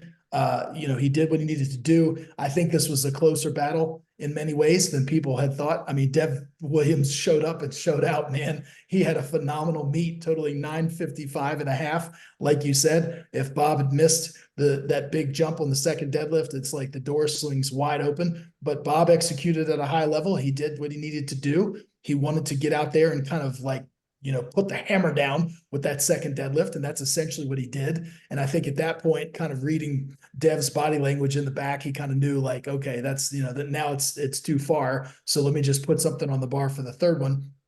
And yeah, but Dev had a great meet. And also I'd be remiss if I didn't mention, of course, I had the fortune of coaching Mike Touchier, and Mike had a great meet in terms of coming back. First time he's hit that 900 kilo total and that 900 kilo threshold since he's kind of come back after his injuries. And also just want to give a shout out to Reagan Henderson, man, who wound up beating Mike T on bodyweight, right? So I was, of course, in that battle, and Mike T took 365 kilos on his final deadlift, and Reagan Henderson kind of being this tweener, right? He weighed in at 112, so he's not, you know, 105, not a full 120. He's kind of this tweener.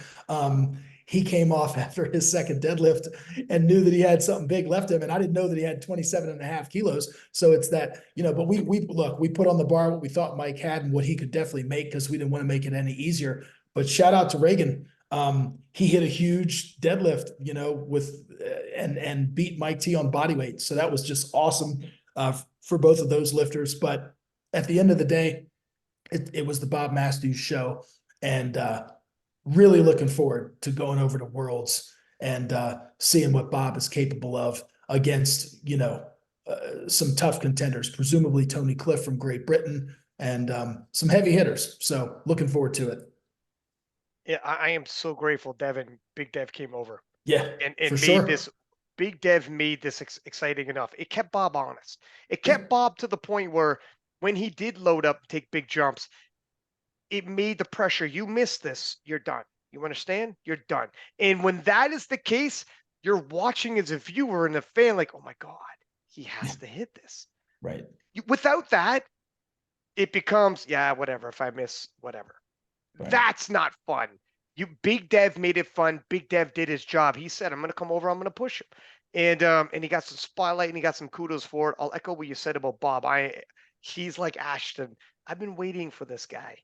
Yeah, We've for been sure. waiting for you. Welcome, King. Welcome back. Or welcome, just period, not back. Can't wait to see Bob at Worlds and see what he does.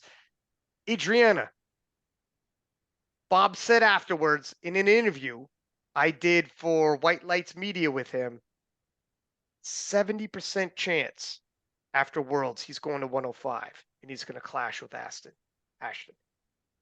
Question right now, I'm going to ask both you guys, but I'm going to throw it to you first, Adriana. Who's the favorite? Not who's going to win. Who's the favorite if they're to clash? Ashton or Bob?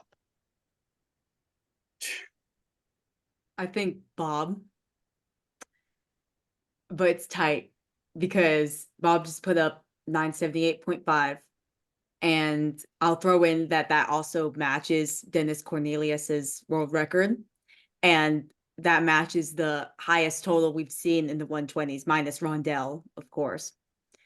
So it was a great performance from Bob. But yeah, I'll say that Bob, I think he's gonna go to Worlds as a 120 because it wouldn't make sense to come back down. We talked about this. Like, it wouldn't make sense.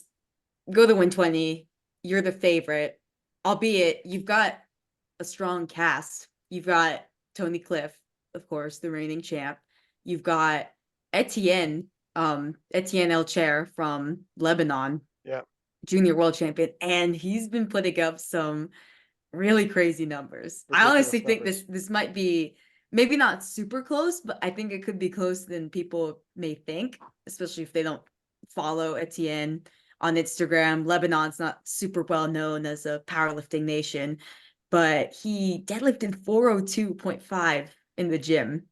Now, I don't know his body weight, but it was clean too. And he put in his caption, "This prep is personal. I will put Lebanon worldwide. I suggest you bring your A game." And whoa, what is he thinking? So here's the thing. When US gets cocky and they start talking like they talk, I'll bump it out there. Other nations that are prideful nations are not going to take kindly. They're going to be like, okay, I'm gonna rain on your parade. Yeah, and Etienne, I'm just really excited to see what he puts up. I think he just aged out of the juniors. He was at the junior world championship last year and he won. So I'm excited to see what he puts up. And then Monty Mo, he put up 937.5 at we'll talk about it more later. We're kind of spoiling our own podcast, but he put up 937.5 in his debut to the class. So he's going to be eating into it, going to be gaining more. So Bob's the favorite, but it's not like everyone else is just at 900 kilos and he's way ahead. And the attempt selection is going to need to be on point. And of course, Matt's going to be the head coach there. But I think watching this meet where you talked about the deadlift, I think even the 20-kilo jump on bench was kind of dicey. Oh, that 20-kilo jump on benches. And the fact that he had to make changes to, and this is no disrespect, like he did phenomenally, but he had to make changes to adjust to the bench rule, first of all. Second of all, 240 is matching his best that he's done in competition prior. So it was dicey, and it could have made it like a big upset if he were to miss that second bench, miss the second deadlift. I don't know. It could have been dicey, and Devin was right there. But yeah, Bob's going to come in as the favorite to win Worlds at 120, and we'll see how it goes. We'll see if he can bulk up more, but he did say 70% chance he cuts back down. He waited at 106. Like, that's hardly a cut, but he comes back down to 105 to battle out with Ashton on the biggest stage in powerlifting. And I think he'll be the favorite. Yeah, to your point with the 20-kilo bench jump, he moved to 240. He missed 245. Like, we were right at the top end. It was hard. There. It wasn't an easy bench. We were right there at the top end. I mean, look, 245 is too much. 240 was, that means he was right at the edge. He jumped 20 kilos to the razor's edge. If he missed that, if this is Lithuania and there's just a small, didn't sleep as well, time zone, the travel, whatever. You do that at Lithuania and you lose 20 kilos off the top. That's how you get an upset. That's how someone else, ETN or whoever, is like, thank you. That's all I needed. Or Tony Cliff. And let me tell you something. Tony Cliff beats Bob Matthews. We're not going to hear the end of that one. Anytime. The first podcast I'm booking is Tony Cliff. You don't want to Bob. Well, you know what? Don't worry about it. Matt's not going to let anything crazy happen. But if you got to be careful, man. That's a sometimes it pays, sometimes that's not going to pay off. And Bob is a really special talent. Matt, what do you think here? Who would be the favorite if Bob Matthews and Ashton were to go head to head? I mean, I'll pick Ashton just to be a contrarian to Adriana. Really for no other reason, because I'll just say this: Bob is ascending at such a rapid rate, and his, assuming all things are equal in terms of body weight, right? He goes to Worlds, he's going to compete as a 120, and if he has every intention or a 70% intention of cutting back down, it's not going to stifle his strength because he's right, he's right there now. And so these two guys are so close. I mean, now the margins are razor thin, right? If we just look at their PBs and we kind of match them up, it's like Bob is now gaining ground in the squat. I mean, he just squatted 360 kilos. So, I mean, Ashton, presumably would squat more, is capable of squatting more. Bob has got him in the bench, and then their deadlifts are close. So it's so hard to pick between the two in potential of what might happen, could happen hypothetically at Sheffield. I mean, that, again, comes down to attempt selection and gamesmanship, and would they carry the same coach? I mean, there's so many variables that we could make an entire podcast out of that. So these two guys are just tip of the spear athletes. Love Ashton, love Bob, thrilled that they're on the team. Let me just say this to the rest of the world before Jurns Kingamo chops the soundbite up and puts it out there. Okay. You're not going to get any sweep talk from me or any of that kind of stuff. I am glad that Team USA is supremely confident. I want them confident. I want them to come in firing on all cylinders, but you are not going to hear that talk from the head coach. I respect every single country. I've been to too many of these. I've been involved in too many of these dust ups, and I've been on the top end of some of these battles, and I've been on the losing end. And so I know what can happen at world championships. It's different over there. And so let's not get ahead of ourselves. We fully respect all of the other lifters who are coming in from all of the other countries. We respect them. We know what they're capable of. We know we have our hands full. So I'm not going to sit here and you're going to get any of that clean sweep talk from me. Are there lifters who deserve to be the favorites who happen to be Americans? Of course, but I understand what can happen. And so you're not going to get any of that foolish braggadocious talk from your coach. That's not going to happen. How did you guys feel? I'm actually looking for the speech. Oh, here it is. Yeah, that was good. I'm going to share it right now. I'm going to share it right now. And this video blew up. Yep. It's got a lot of people. Look at this. This might have been what Etienne's talking about. I didn't hear what Jurn said, but I'm sure the Sabato boys are not taking it lightly either. I seen the title of one of their podcasts was GB isn't afraid of US. Yeah. And I didn't hear it yet because I'm doing 5 podcasts this weekend myself, but I'm sure there's some clapbacks coming. But let's let's play this clip so everybody knows. This is what our friend Jesus Oliveras, no less, said. The world who's going to be in this morning to know the United States of America is coming, and we're bringing heat because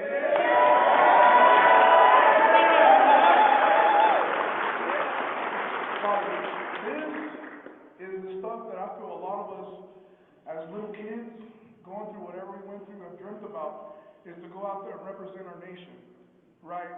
And it's like I'm still new to the sport. I've been competing for maybe 4 to 5 years, but I don't think there's ever been this kind of talent to share the same country and represent the United States of America. And I think that everybody's on the same page. We're going to just roll on all cylinders. We're going to go out there and put our best foot forward. And, you know, God willing, we'll get that sweet, baby. So, whoa, God willing, we get that sweep, baby. And all of a sudden, you see a bunch of sweeping emojis, you know, the dustpan emojis, all in the comments of it. And people are like, I don't know. It's got people riled up. I personally like it. I understand, Matt. If you, in sports in general, even in team sports, the coach tries not to because it applies pressure to the team. It's different when the coach does it. It's not a good idea, actually. Coaches don't talk big. Players say what they want, but the coach needs to not. It's not it. So I think you're doing the right thing.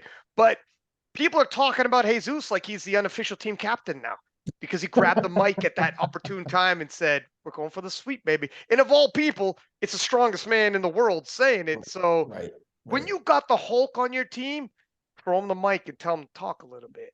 You know what I mean? I wasn't mad at that. Speaking of the 120 pluses, Ray comes back and starts. I mean, he's not 100% back to old form, but this is the best Ray we've seen in a long time, Matt. Maybe you could speak to this one. Yeah, Ray had a fantastic meet. I mean, this was the first time that we've been able to put together a training period where he hasn't had to deal with any, let me say, significant setbacks or significant injuries. So this was the healthiest that we've seen him in quite some time. And I think that was reflected in his total. You know, he had a really good day, went 8 for 9. I think, you know, we were projecting about 5 kilos higher in the squat. Our top end for the day that we thought we might take would be 465 kilos, which is 1023. Or 1025, I should say. We didn't take that only because on his second attempt, if you notice, he almost paused about a third of the way down. So as he started sitting, he paused, and I'm like, what the heck's going on? When he came off the platform, he said that he was cramping. And so that was kind of the rationale that we took into his third attempt. We just took that 15 kilo jump to 460 instead of going the full 20 to 465. Bench press, honestly, that was on Ray. He admits it. That was just an error in execution. The bar path and touch point wasn't right on his third bench. I mean, he definitely had the 10 kilos there. And then quite frankly, he surprised me in the deadlift. The third one was easy. I think we left some weight on the platform there, but these are good problems. They're not problems, but they're good, you know, problems, if you, in air quotes, if you want to call them problems to have. You know, we were hoping that he could be somewhere around that 1050 mark. And, you know, had he made the bench, we would have, and, you know, squatted a little bit more, we would have been on the north side of 1050. But this was a fantastic meet for him. Happy to have him come back, execute at a high level, make 8 attempts, build some momentum. More than likely, his next stop is going to be the NAPF championships, which are in Arizona, and in August. So, you know, he's been kind of chilling this week, kind of licking his wounds, and we're getting back after it tomorrow. And yeah, I mean, this was kind of, you know, if you look at the totals, he essentially kind of ran away with it. You know, Pablo was there, and you know, Pablo missed about 4 lifts, and so totaled 950. And so, I mean, this was kind of Ray's competition to lose, if you will. But just nice to see him execute the way that he did. And so couldn't be happier for him. You know that he's a showstopper. I mean, when he comes out to squat, you know, anytime he loads up 1,000, you know, it's must-see TV. The room is on their feet, and it's just good to see legends like Ray Williams and Mike Toucher and so forth competing at the same competition. It was great. Here's what I liked about Pablo. He came in this, and if Ray wasn't 100%, he might have an opportunity to spring an upset over a guy, a legend in the game like Ray Williams. Right. So he came in this guns blazing, thinking, let me see what we got. Let me see what Ray's got. You never know. Ray's getting older. If he's at all injured, there's a possibility. Pablo missed his opening squat, jumped up 20 kilos anyways, hit 390, jumped up another 15 kilos, hit 405, and probably ended up where he wanted to end up in terms of the squat. I'm okay with that. As a matter of fact, like usually jumping up 20 kilos is dicey, but if you're telling yourself, because you missed the opener, but if you're telling yourself, if Ray's at all vulnerable and this is my opportunity and I get a national team championship, I could get a spot. It won't be the Worlds, but if it's an NAPF, whatever, I got to make a play here. You have that conversation with your coach. We're good. It's going to get risky. I am willing to get risky. Hold serve. This is where things started falling off for him, though, in the bench press. So we left squats probably where he wanted to be. It's in the bench press. He hit 215, could not secure 501, 227.5 despite 2 attempts, and that greatly set him back after the bench press. Going into the deadlifts, he was pretty far gone back. I mean, Ray just because Ray had one of those days. He ended off. The deadlift was there. Everything was there. Even a late charge. I mean, he needed Ray to fumble the bag and not be 100%, and then he needed to go 9 for 9 to spring an upset. And left squats probably where you wanted to, but after the bench press, pretty much any kind of heroic come from behind wins were not going to happen. Lugo, Tristan Nazelrod had a nice little tilt, resuming their rivalry. Tristan only this time in the 120 pluses. Tristan got the W there. Adriana, what did you think about the 120 pluses? Yeah, I mean, this is one of those classes where they weren't vying for a World's team spot realistically, because Jesus had put up 11-13 at Sheffield. So if Ray was at his absolute best, then that could have been for contention. But as we know, Ray hasn't been at his peak in a while. And with Ray coming in, it was just really great to see him, as Matt said, have some positive momentum, like kind of be healthy at least. And he put up a total 1037.5, and he's been kind of around like the 1000 kilo mark, which is a like phenomenal total, of course, but he's been around that mark the last couple of years. So it was great to see him like bounce back from those meets and be healthy going in. And that 1000-pound squat, or it was a little over 1000 pounds, but that was exciting to see. I mean, there wasn't really a super big crowd because it was the last day, but the crowd that was there had so much energy in that room for the third squat. And I guess for the session in general, just because it was all the big boys, they're lifting a lot of weight. But that squat, that was really cool to see in person. And I'll just add in that Pablo, he still had a big 25 kilo PR in the total, even though he didn't have the best day. Like specifically in the bench, he took kind of a big jump. It's kind of the same story as Jesus, honestly, like at Sheffield. He took the big jump and it just didn't work out for him. But he's still young. I think he just aged out of juniors either last year or the year before. And he's being coached by his brother. So I'm just excited for the day in, I don't know, 2 years or so where we could have a big showdown between the two. Now, Pablo has a lot of room. There's still a gap between them, but Pablo's young. He's coming up.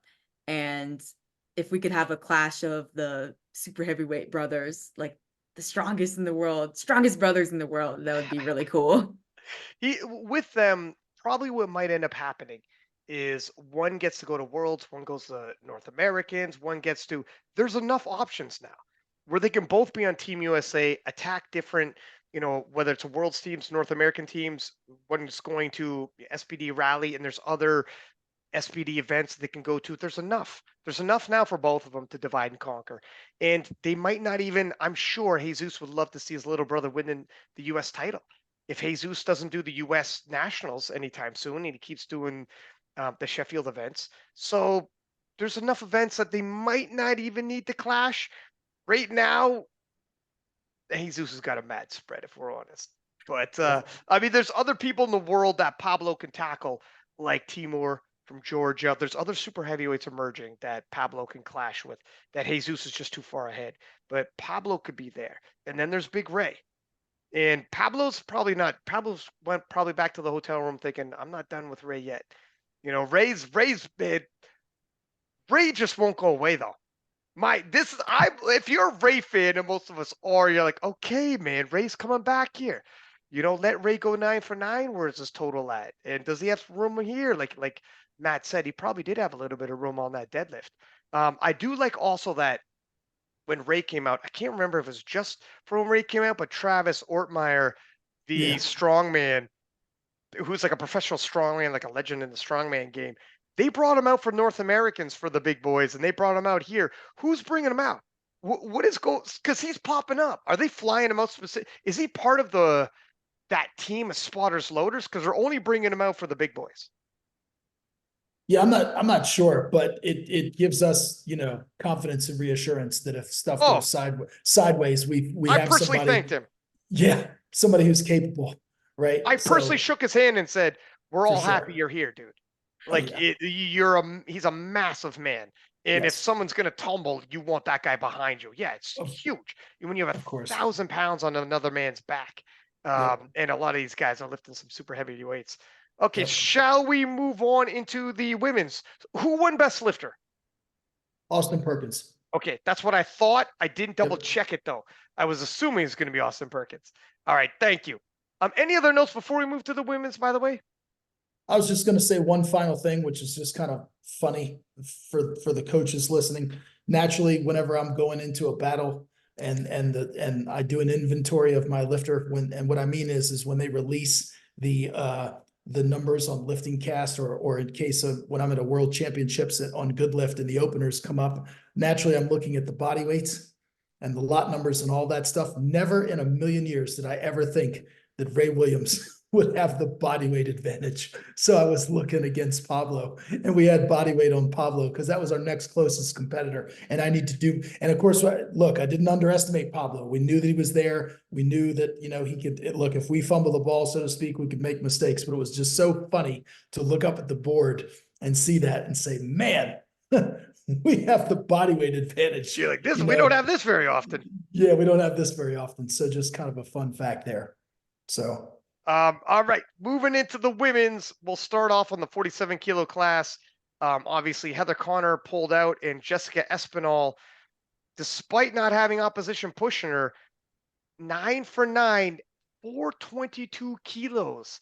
That's a very nice total to be having in the 47 kilo class. Only Turbo Tiff rests above her. She's got 12 weeks to try to cover that gap. Turbo Tiff is in the 430s after Sheffield. What are you thinking here, Matt? Jessica, obviously coached by the strength guys. You were very close to the strength guys. Yep. Proficient, 9 for 9, PR total into the 420s, within striking distance of Turbo Tiff for sure. Turbo Tiff's going to be the favorite. I mean, she's a multiple-time world champion. She's the strongest 47 that ever lived. Right. However, Jessica is close enough, and Turbo Tiff misses.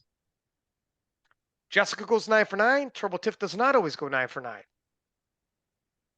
Is Jessica close enough to spring that upset for Team USA? Yeah, look, yes, I think she is. I'm not going to sit here and guarantee it. Just like I said before, you're not going to get that kind of talk out of me. But Susie and I were privy to coaching Jess Espinal at this competition. Naturally, as you said, we're very tight with the strength guys and Jason Tremblay. Jessica had a phenomenal meet, you know, and look, her top end, I'm not going to tell everything, but her top end numbers we were projecting if we had to get into a dogfight with Heather Connor, and of course Heather didn't make it. You know, we were looking at probably a 427-ish, 427 and a half, 428 total with chips and so forth. You know, if she were to hit all of her 3A attempts, as we say, but we didn't need that. We didn't need to stretch that far, and she still put 4.5 kilos on her total. Right, her previous PB total, I believe, was 417 and a half. She totaled 422 because she hit the 182 and a half deadlift at the end, and it was good because at this body weight, it is hard to put these massive chunks on your total. And so there's more meat on the bone, as they say, in all of these lifts. And I fully anticipate Jess putting together a really nice prep and being right there. And I feel like we can go toe to toe with Turbo Tiff, where she's not far. You know, should Turbo Tiff, you know, or Tiffany Chapone be the favorite? Absolutely. But don't slip because we're right there. And Jessica Espinal has a habit of executing at a high level and making a lot of attempts. And so I'm really looking forward to having her, you know, on the team in Lithuania. Turbo Tiff because she's so strong, Yep. she's got a spread on the other 47s. If you can make it close enough that it's a dogfight, and that's what you need. Yep. Turbo Tiff does not have the consistency of hitting lifts that Jess does, but it's got to be a dogfight for it to count. I know I'm not. I'm preaching to the choir. I'm talking to the GOAT game day handler. Sorry, the boat go day handler. Okay, but if it's close, if you're both batting around 430 on the day, it's only 8 kilos away. She can throw on that. Jason Tremblay and strength guys got to do their job. Yep. Or I think it's actually Tori LePerrier. Is it Tori? Yeah, they co-coach her. Yeah, Tori Oh, and co-coach Jason. her. Okay. Yep, they Well, co-coach her. And look, let me also say this: we had planned on going up to 185 kilos on her third deadlift. We had every intent. That was our projected third attempt, but we took 182.5 because the 177, didn't look as up to snuff as we would have liked. And so we said, hey, let's take the low hanging fruit here, the lower number, and just ensure that you have a PB total and wrap this thing up and punch our ticket and move on. So as I said, there's more there. I mean, she's capable of more in every lift. And so let me ask you about her body weight. She had yeah. posted about it in her stories, and just on here, it was a little low. Yeah, she did come in a little bit lighter than we would have liked. I mean, Jessica has no issue making weight. That's not going to be a concern. She's, and conversely, we know that Tiffany Chapone does have a habit of cutting significant amounts to get down. So that's another, stack that in the plus column for us as well. But ideally we would like Jess to be a little bit heavier, but we'll see what happens with that international travel. I don't think she did this intentionally, but yeah, she was a stitch light. And I think that's reflected in her performance in terms of those top end numbers, because we would have liked to have taken a little bit higher numbers in each of that in each discipline. But that's what happens when you're a full kilo. Yeah, sorry. It's a big deal. So yeah, full kilo, 2.2 pounds body weight when you're that small a human being. Right. That'll impact some lifts. Yeah, you get her back up to where she should be, and it could be right there. What do you think, Adriana? I agree. I think Tiff is the favorite. I mean, she's the defending champion. I think 3-time world champion, and she's got the higher total, and she's very strong. Like, she's got the world record squat, world record bench, but Jess is going to be right there, especially if Matt said that their high end for the day was around 427.5. That's right there with Tiffany. And as we know, sometimes Tiff doesn't make all her attempts.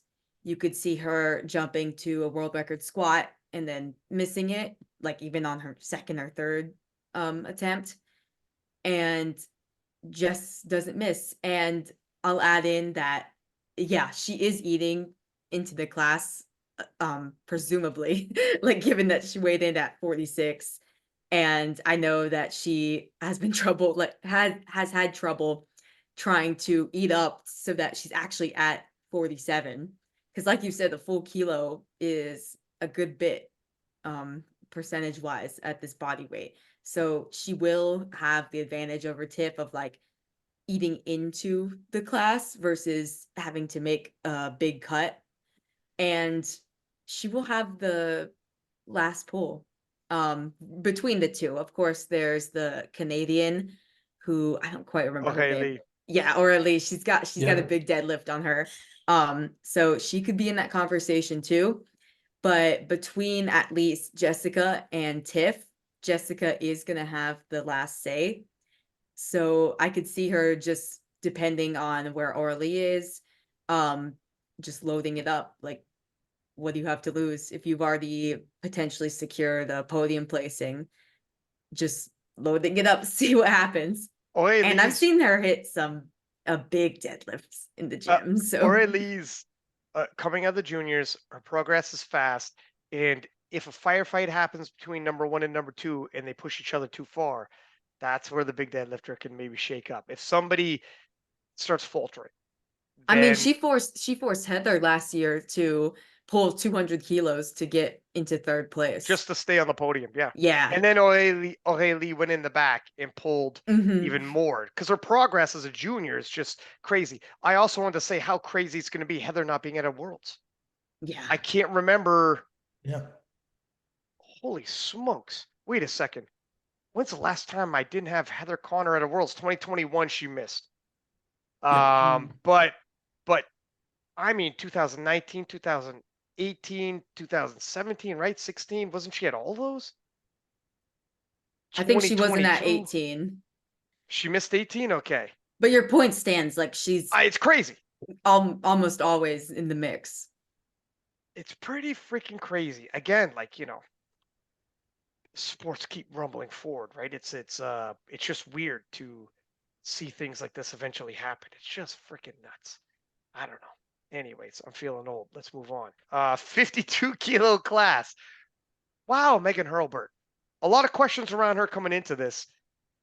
This was actually her 52 kilo debut. Debut as a 52. And talk about a debut she had. 453, instant contender in the 52 kilo class at the world stage. Neck and neck with Noemi Alibert. She's not only a podium favorite, what colors her medal is yet to be decided. I mean, she's right up in the mix. Megan Hurlburt went from 0 to hero in the 52s. Literally not a single data point as a 52. And talking to Marcellus, podcast hasn't dropped yet, but he was saying that's one of the challenges they had with attempt selection. He's like, I know what she is in the gym, but I also know she's never lifted as a 52 ever. And they stepped in, slightly overstepped on some of her lifts, the third squat, but he said, I wouldn't have known what her top end squat was unless we did. Now I know it's between 170, 175. All right. Well, at least I know it's around 172, which he needs something to glean from than going to Worlds and be like, I don't know, it could be 180 for all I know. And that'd be a mistake, but he wouldn't know until you load it. So this was good from a standpoint of collecting data points. Did the same thing on bench, loaded up 100. 105, why not? We don't know. We don't know what you are at 52 compared to what you are in the gym. 105 is too much. Now, Marcellus, and of course you, Matt, know, fine. It's between 100 and 105. Cool. We know, though. At least we know we have data points on this young lady. And then the deadlifts went 3 for 3, cruised to a mass of 453. Marcellus has got one. Team USA has got one. She's special. She's a special 52. And she's probably too far back from Evie, but she's right there with Noemi. And let me tell you something. Evie's not staying at 52 much longer. Maybe one more year. Megan just arrived. If she can hang in there in the 52s and keep this up, this could be a future world champion. She'll have Noemi to deal with, but she might be able to deal with her. We'll have to see how it goes. It's going to be some great Titanic battles in the 52s like there always is. Other people will emerge. I ain't naive, believe me. Just like Megan has emerged, other people will emerge. But this is exciting to have a contender like her in the mix. And the possibility of becoming a possible world champion moving forward. Adriana, what do you think?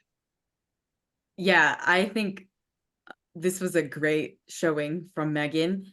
They were precise on the body weight. She weighed in right at 52.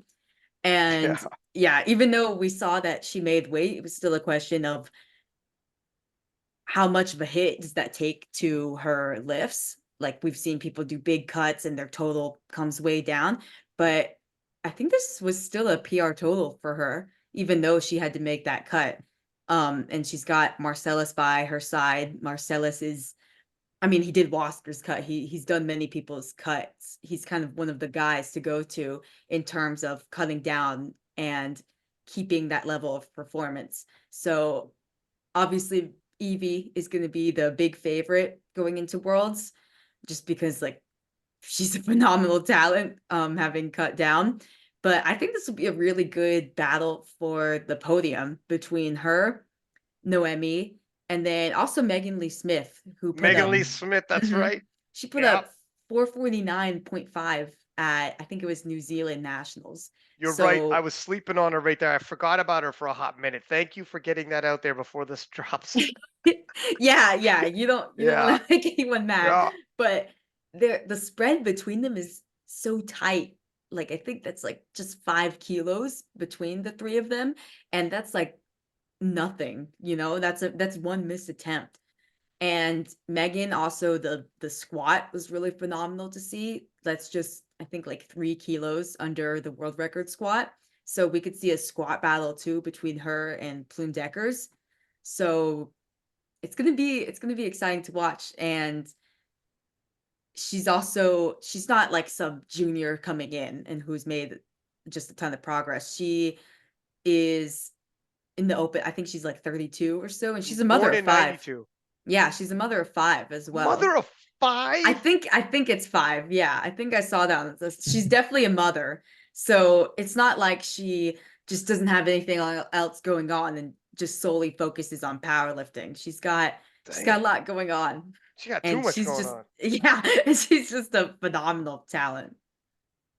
Yeah, and I also want to say before I throw this to you, Matt, uh, Vanessa coming in on third, or sorry, in second, and Jamie Fisher had to missed her third squat, missed her opening bench, and then missed her Right. third bench. So she ended up falling back a little bit. Jamie having won nationals before, and Leah Goldring, who came in roughed up, all types of injuries, and did a Titanic, really turned it around in the deadlifts, surprisingly turning it around in the deadlifts, and almost saved her day loading up for the podium in her final pull. Talk about a late charge at the end by Leah, part of a lion on her. That was actually fun to see, because just when you thought like, well, she's having a terrible day, she's injured, missing lifts all over the place, and all of a sudden deadlifts roll around, and the other ladies on the podium are like, "Excuse me, one of us might get bumped off here." So that was pretty exciting. But Matt, what are your thoughts here? Because you're going to be the national team coach.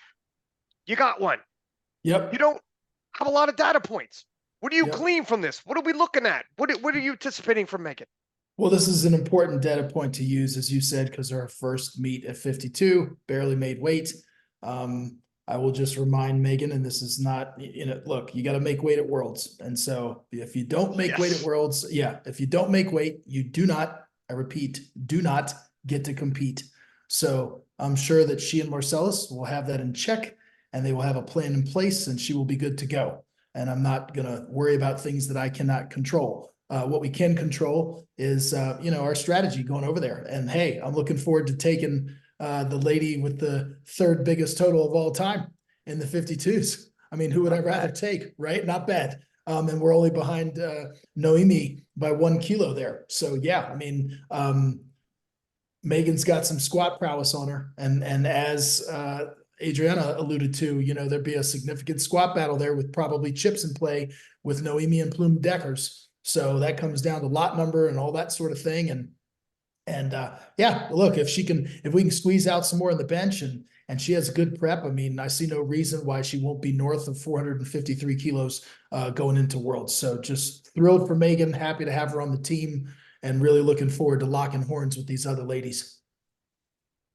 Yeah, it's the 52s is it's an absolutely stacked division from all over the world now, and 2 of them coming out of New Zealand. So we'll see how that shakes up. And all eyes on Evie Corrigan. She's going to make another run at 52, but she's open with it. She's not staying at 52 forever. And her strength levels of 52 are getting so high, she'll be competitive at 57 when she goes back. This is a different Evie Corrigan. But anyways, I don't want to make this all about Evie. We'll move on to the 57s.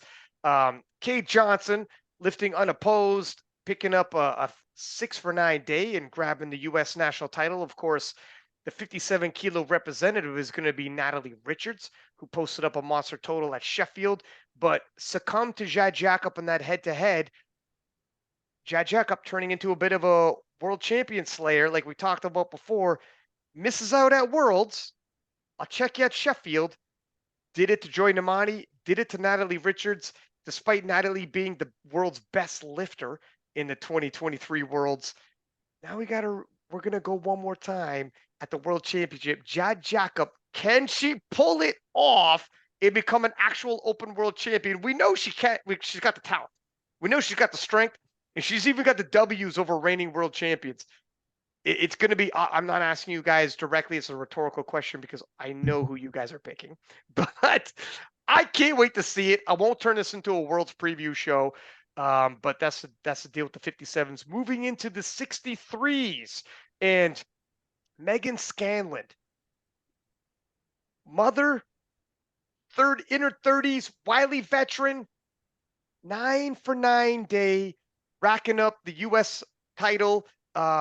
And a 543, which is a monster title or monster total, sorry, in the 63 kilo class at a pivotal time in which Leah Bavois has announced she's not returning to the 63s. Carola Gara has announced she's not returning to the 63s. And the pathway is set for Megan Scanlon now. 543, she could take it right to the World Championship. I believe she will be the favorite if we're looking at the Europeans, etc. She will have heavy opposition. It's by no means going to be a cakewalk, but we all remember when she won the World Championship, fell short of getting the Sheffield invite, has an opportunity to right that wrong and get that Sheffield experience. Anyone who's met Megan knows you're not going to meet a nicer girl. She's as stacked a resume in powerlifting as they get. A world champion. We'll love to add another one. You got one here, Matt. Now, this is a bit of a battle between the strength guy, Celine Crum. A lot of hype on Celine the Machine. She took a lot of the podcasters off of her close friends. Matt, did you get taken off her close friends? Well, I wasn't on her close friends, but being tight with Jason, I was kind of privy to some of what was going on behind the scenes. So I knew that Meg was going to be in for a stiff challenge. So how did you feel about you being privy to all this? How did you feel about how it all unrolled? I think, look, and I'm tight with Kelly Mann, who is from Australia, Per For Motion. That's Meg Scanlon's coach. And so, look, I think Meg's 9 beats Celine's 9 at this current juncture.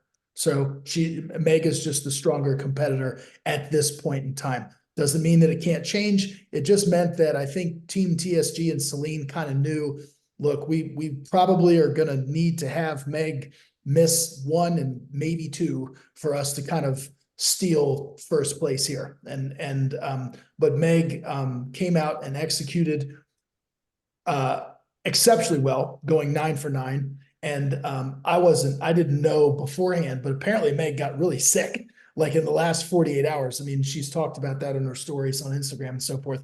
She got violently ill and was throwing up and losing all kind of weight. You could see she weighed in a kilo light there at 62 kilos. And so I think her last 48 hours rolling into the meet were certainly less than optimal. But man, some strategic attempt selection. She had her husband right there, Brian, working with her, and they executed to a high level, and she made 9 attempts. I mean, they were really strategic, really surgical. She executed really well, and she fended off the strong charge from Celine. I think, once Celine kind of missed that 3rd squat, I think that, kind of really, I mean, then you're really in for some tough sledding, knowing how big Meg's bench, is and can be. I think Meg's bench is probably all the way back, even though she didn't bench what she had done before the rule change. I was anticipating more, but again, to Meg's credit, they took what was there, given the situation with her getting sick in the last couple of days. So yeah, so going into Worlds, I mean, look, we're talking about somebody who at 63 kilos has the 3rd biggest total at 63 of all time. Knowing that Carola and Leah have moved up to 69 kilos, Meg on paper is going to be the favorite. I mean, obviously there's Chiara Bernardi or Sarah Naldi if she comes, and we're not sleeping on anybody else. Join Amani, of course, so this is going to be fun. Again, don't want to turn it into a World's preview show, but yeah, just really excited for Meg. And also, look, excited to see the progress that Celine has made.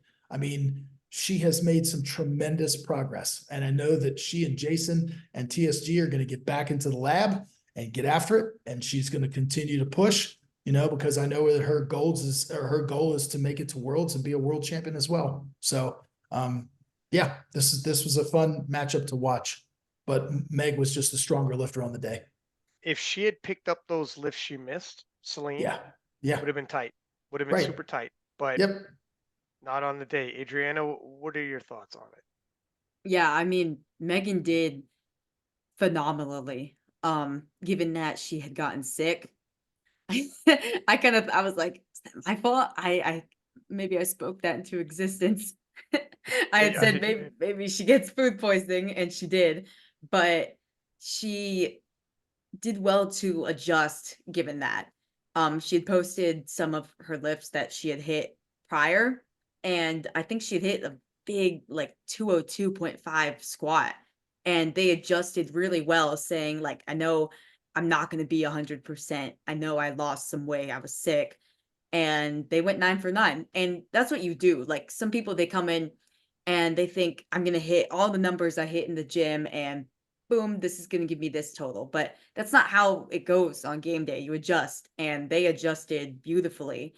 And I mean, Celine, like, she made a ton of progress, and she made it interesting to the point where Megan wasn't just going to come in and be the runaway favorite. So I like that she made it interesting.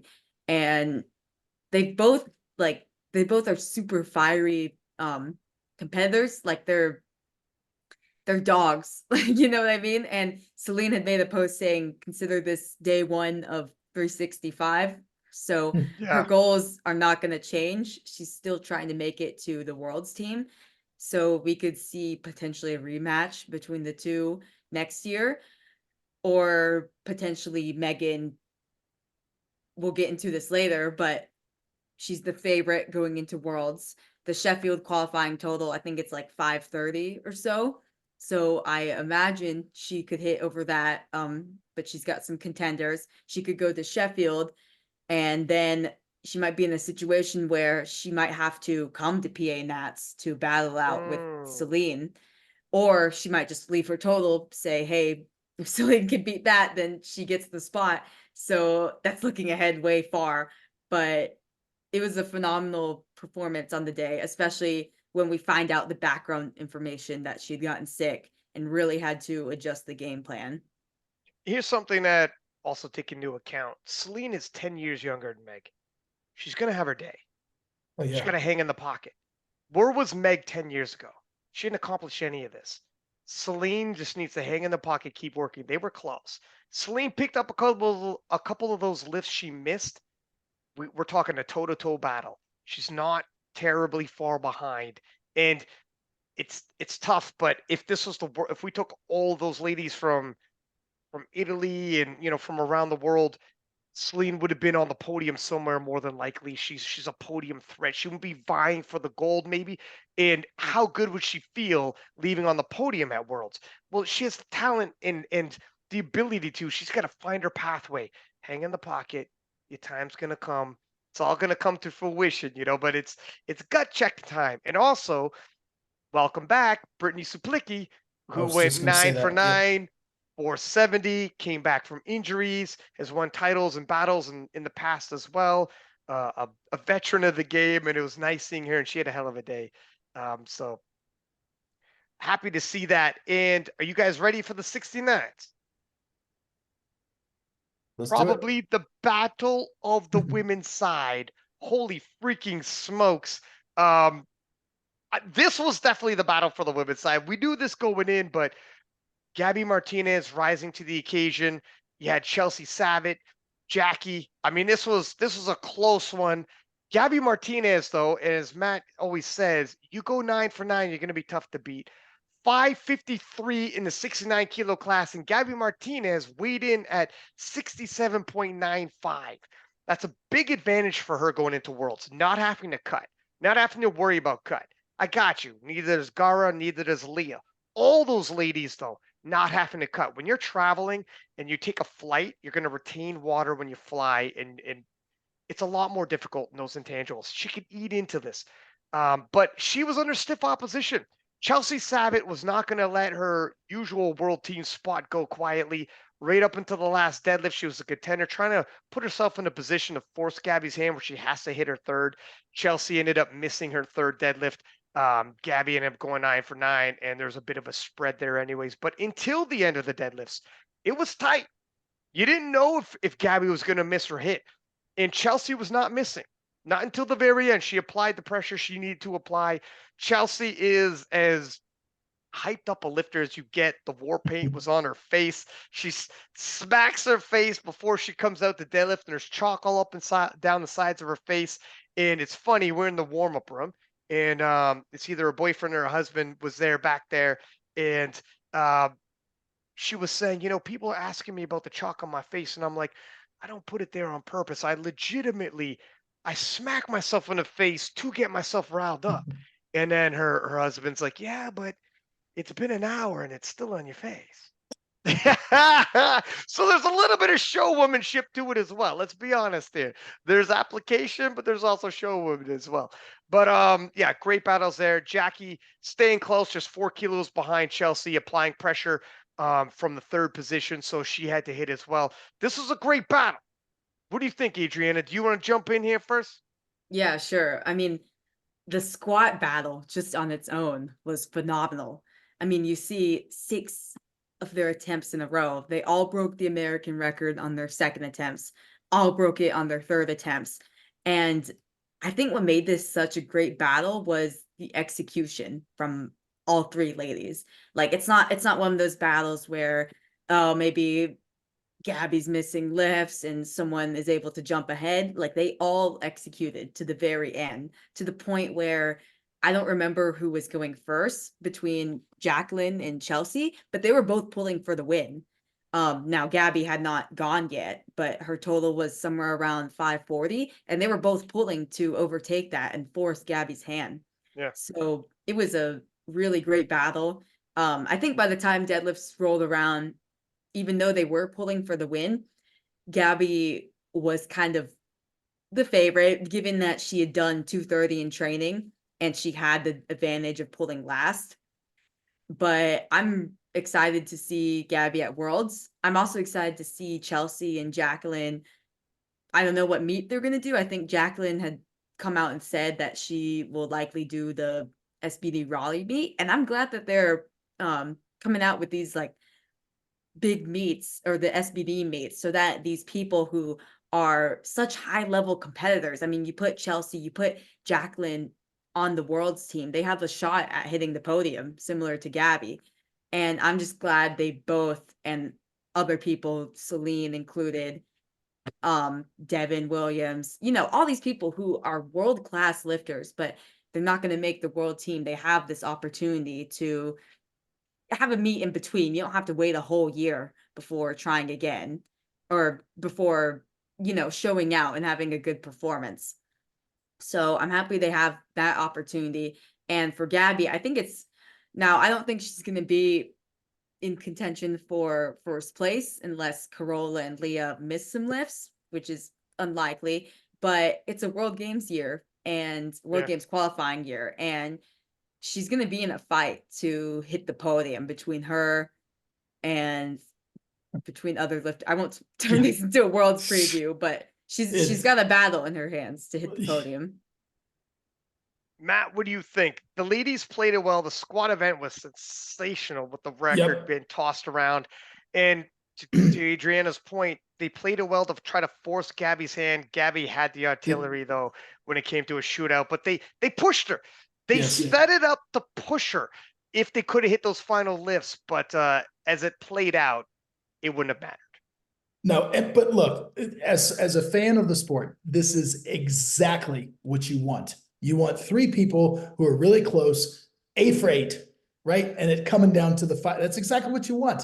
Right. Let's sort it out with the final deadlift.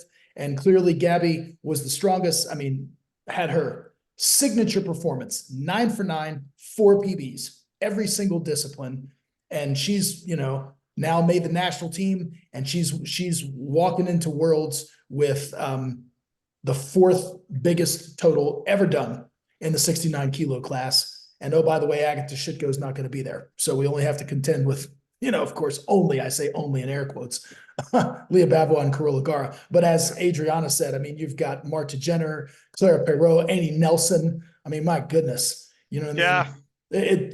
A murderer's row here of talent, going to be fighting for podium spots. But I'm just ecstatic for Gabby.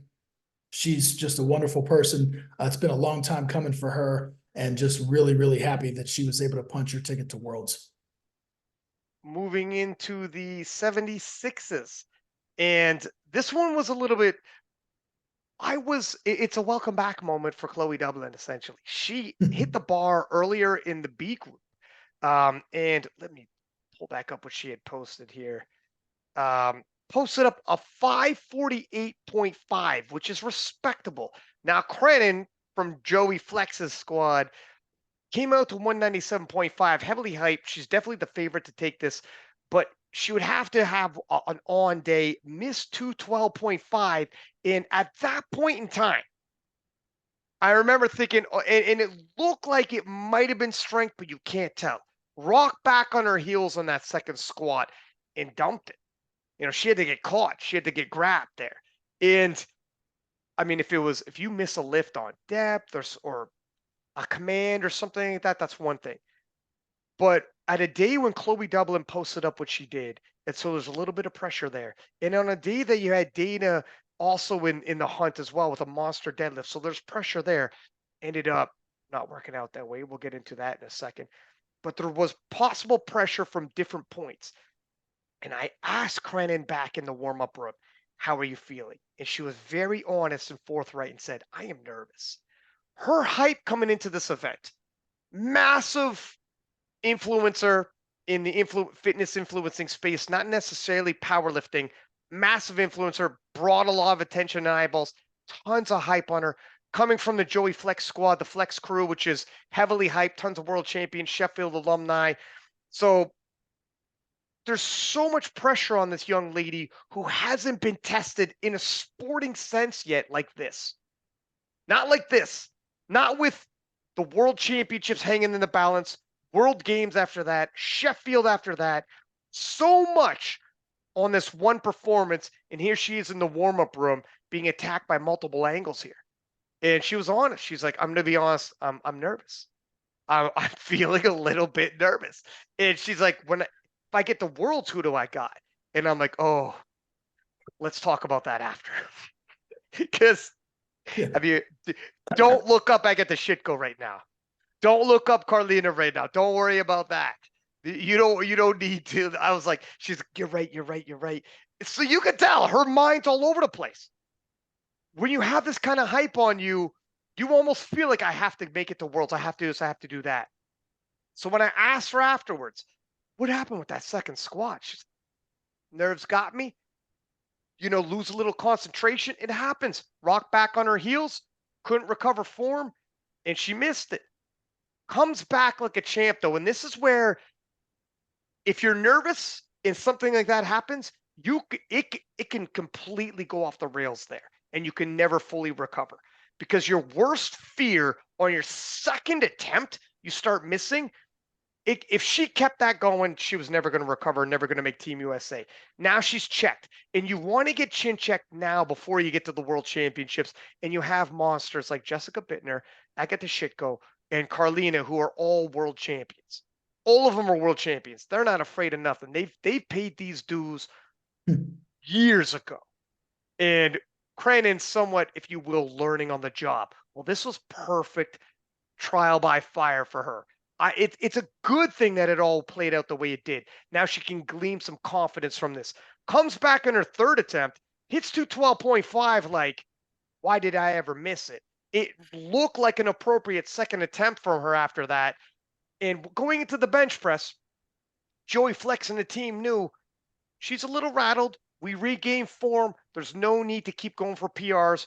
Pulled it back a little bit. I think she matched her PR in the bench press. Went 3 for 3. Now Dana's missing. Now we're loading. We're closing in on Chloe Dublin's total, and they somewhat cruise controlled it into the deadlifts. She ended up finishing off. I think this is a total PR for her, anyways. 560. Hit that 237.5. She never missed another lift after that shaky second squat. After she righted the ship, and all systems a go. 560 ain't half bad. As of right now, not likely to podium with 560, but let's see what happens by the time World Championships rolls around. She can grow off it. Let's see what happens when they do unload on squats and she hits her first and second and they could load up her third. Let's see what happens when she's not as rattled and Joey Flex and Matt Gary are like, we can push the bench. We don't have to do what she did a year ago. She hadn't competed in a while, and they did the same numbers she did a little ways back because she's a little nervous, and you adjust to your lifter on the day. Let's just get the win. Like Matt says, it's not, you don't have to hit PRs all the time. Let's match a PR. At Worlds, she's going to have to PR if she wants to hit the podium. She's going to have to unload the clip, so to speak. Matt, you're going to be working with Joey, but this is going to be your athlete at Worlds. I already said a murderer's row in the 76s. Yeah. What do you think here? I mean, she has tons of potential. She's a potential at the podium, but she'll be an underdog to even podium. Hey, she earned her. I'm excited to have her on the team. As you said, she baptized by fire here, and credit to her for missing on the second squat and then righting the ship and not missing after that. And that's good coaching and that's good execution on her behalf. And she was able to, as you said, Ryan, she was kind of fending off the opposition, padding the total, kind of knew the number. Chloe Dublin set the pace there in the morning session with a good meet. And for those who don't know, Chloe is married to Shane Nutt, and Shane is Alexis Jones is her coach. So that kind of completes that trio, if you will. Yeah, and Chloe's no stranger to competition like this, and I expected that. It was unfortunate that Chloe didn't make the A group, but it is what it is. And so she just had. How fun would that have been? That would have been great, right? So, but Cranon came back after the squat and had a good day, and I know that there is more in the tank in every discipline, and so this was about her learning, about gaining some more experience, and then using this as a springboard to kind of catapult her progress into Worlds. And so I fully anticipate that she and Joey will be able to put more kilos on her total at Worlds, and then we'll see what we got. And we know what we're up against, but we're coming too. So I've got faith in her, and I've got faith in their ability to prepare. And I'm looking forward to seeing her, putting together her best package when it matters most. And yeah, so excited that Cranon's on the team. I think Cranon's got and she wasn't fully committed to the powerlifting in terms of the training. Like she was training obviously, but this is going to be another level for her, I'm told, in terms of going into the World Championships, because she is traveling all over the place in terms of her job. And now she's going to be going 100% in. If she could bring her total up into the 570s, maybe even 580, 100%, she can end up on that podium. And if she ends up on that podium, I mean, she's got a bright future. This is year one for her doing, from the Nationals to Worlds route. She's got a lot of ground she could easily cover. And she's got Joey Flex. She's got you. She's surrounded by the right people. So I'm excited, and I hope she does well. Because if you have somebody with a social media presence like that, if she ends up doing anything in the sport, collecting medals, making national teams on a regular basis, this is good for all of us. And she's actually, you meet her backstage, super approachable, super nice. So she's a good one for the sport as well. I wanted to ask you, Matt, before I throw it to you, Adriana, and we start talking about some of the other lifters, help me out here. There was a lot of talk on Dana McNeil, whom could have been and should have been a threat. And some of these attempts were questionable. Yeah. Is that a fair word, sir? You are the GOAT. You help me out. Yeah, I think, look, I wasn't privy to a lot of Dana's training coming in. I think we all saw her hit that big, huge deadlift right before and on pound plates. And we don't know if she squatted first, bench first, what have you. Dana is a seasoned veteran.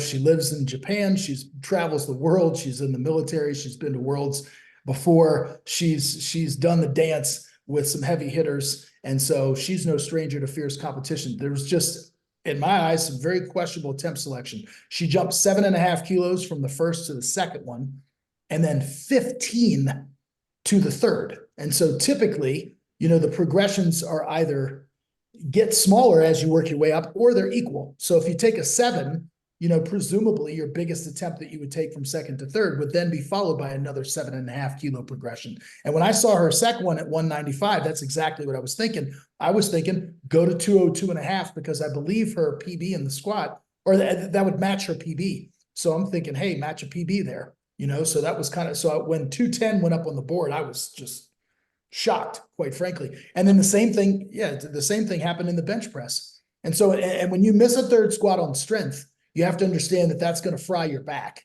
And being a conventional deadlifter like Dana, knowing that she can grind and so forth, so you're taking away gas in the tank now from your deadlift, because you had to strain so hard, because missed lifts are more strenuous than made lifts. And so again, we saw the same sort of thing here in the bench press, where she jumped 5 kilos from first to second, 92 to 97.5, and then mysteriously took a 7.5 kilo jump to the third bench, which again would have matched her PB. But it's just one of these things where it's like, it's just some very interesting attempt selection. And then by that time, you're so far behind the 8 ball that you've got to make up some ground, and you take a big deadlift, and it just wasn't there. But early on in the events, the squat and the bench are not the place to try to make up ground.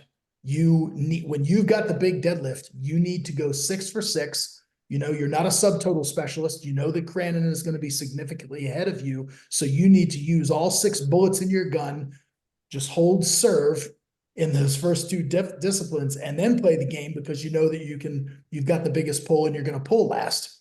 And so for me, there was just some questionable attempt selection there, and it came back to bite her. And so she, wound up placing 4th because of it. And so that's kind of how the story unfolded.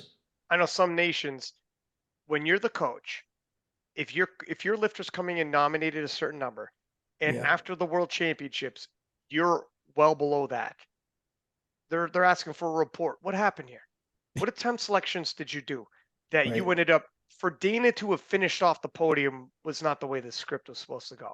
And she was never really in the hunt, unfortunately. But it is what it is. We got a 9 for 9 performance by Chloe Dublin, which made it the entertainment we needed. And hats off to Chloe, who's a seasoned veteran. She is not dropping the ball, sir. And I'm not saying it's necessarily Dana. I don't know how involved she was in terms of picking, or if she was just the loyal athlete who's going to take a swing at whatever's loaded.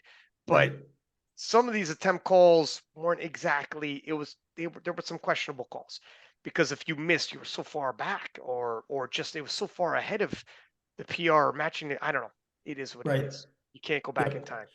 Look, at the end of the day, it is the coach's job. The coach can't go out there and make the lifts for you, but it is the coach's job to put the athlete in the best position to succeed.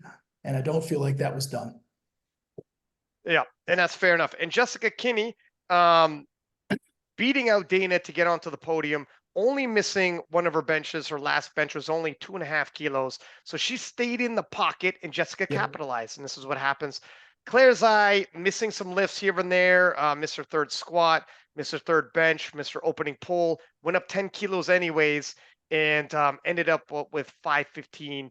What are you thinking here, Adriana? What are you thinking about Cranon? What are you thinking about some of the attempts? What are you thinking about the 76s as a whole? Yeah, I mean, I'll work my way up. I had the privilege of commentating the B session when Chloe Nutt was lifting. Chloe Dublin, Chloe Nutt. So that was really fun to see, especially since she had kind of taken a hiatus from competing. She got married. She went to World Games, and that was actually her last meet, I think in 2022, besides the qualifying meet that she had to do, where she just put up a plate essentially. So that's why she wasn't able to be in that A session.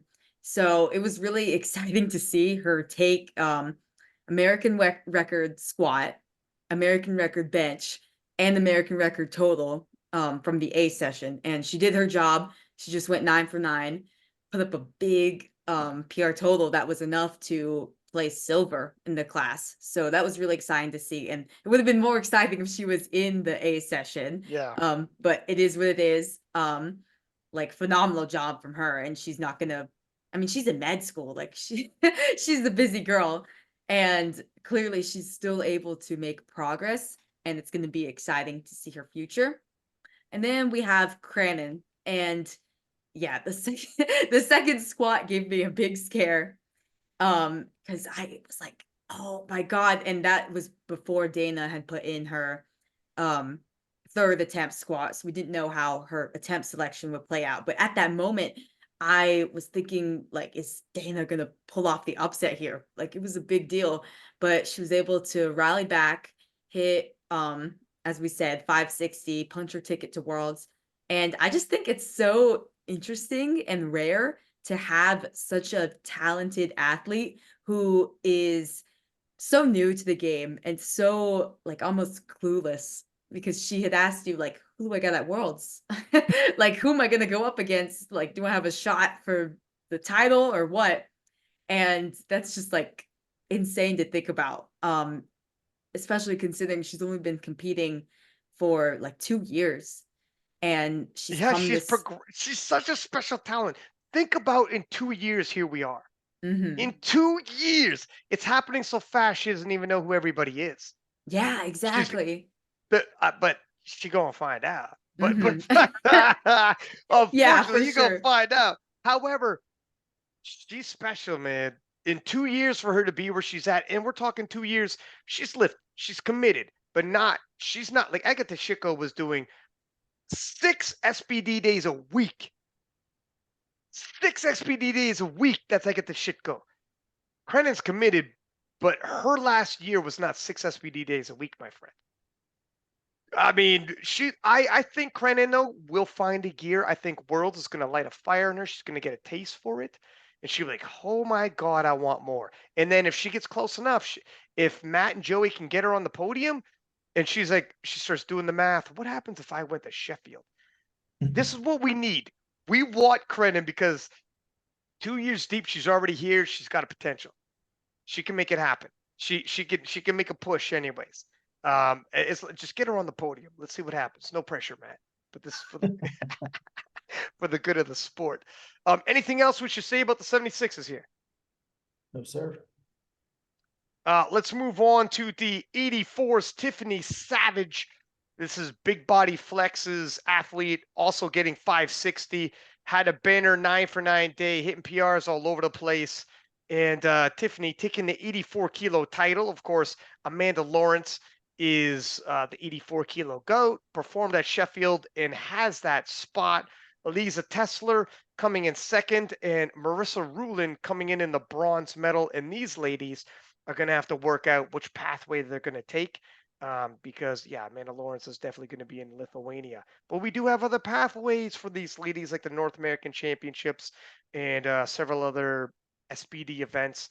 And then the 84 pluses wasn't a major battle. I'm not sure what some people were expecting. Bonica, a phenomenal 84 plus, but finished off with a 272.5 squat, which isn't super crazy for her. She's got more in the tank. Left with a 660 total. Again, she probably would have more in the tank. And Alexis Jones also 9-for-9 performance. And until the final deadlift, somewhat in cruise control. She has more in the squat. She has more in the bench press. Those are big squats and bench presses. But her top end, she's finished with 698.5. She has done already 721. And I think by now her strength is probably past 721. Alexis Jones is a monster. She could cruise to an American title, and she did. I am very excited to see her and Brittany Schlater go toe to toe at Worlds, because Brittany Schlater's also up into the 700s now as well. What are you thinking here, Matt? You got Alexis. She's probably got the most horsepower behind her, but she doesn't have the experience Brittany has, and Brittany's quickly gaining. I'm not sure where Brittany is, but she's a gamer. She's battle tested. What are you thinking?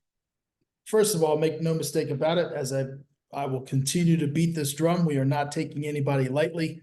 We understand full well what we're up against going to Worlds to tangle with Brittany Schlater and of course Sonita from Belgium. I mean, both of these ladies, phenomenal talents, but we have a rare generational talent of our own in Alexis Jones. And just to put it in perspective, Alexis squatted 260 kilos, you know, and her PB is 276.5.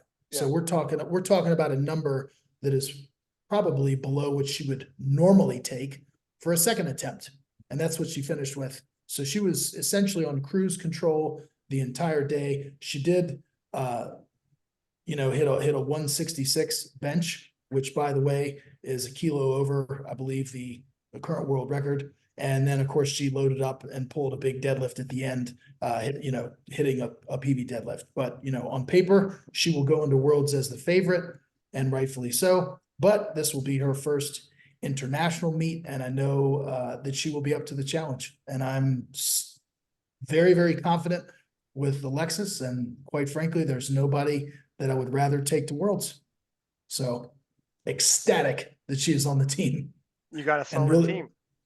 Yes, and really looking forward to seeing her execute. And look, Alexis Jones executes. She does not miss. I mean, if you go back through her open powerlifting, the last lifts that she missed were in single ply. Raw, she's gone 9 for 9, and I believe her last 6 months or so. So we're talking about somebody who's surgical in her execution, and I fully expect that to carry over to Worlds. But we're going to have a stiff challenge waiting for us when we get there, and we're looking forward to it.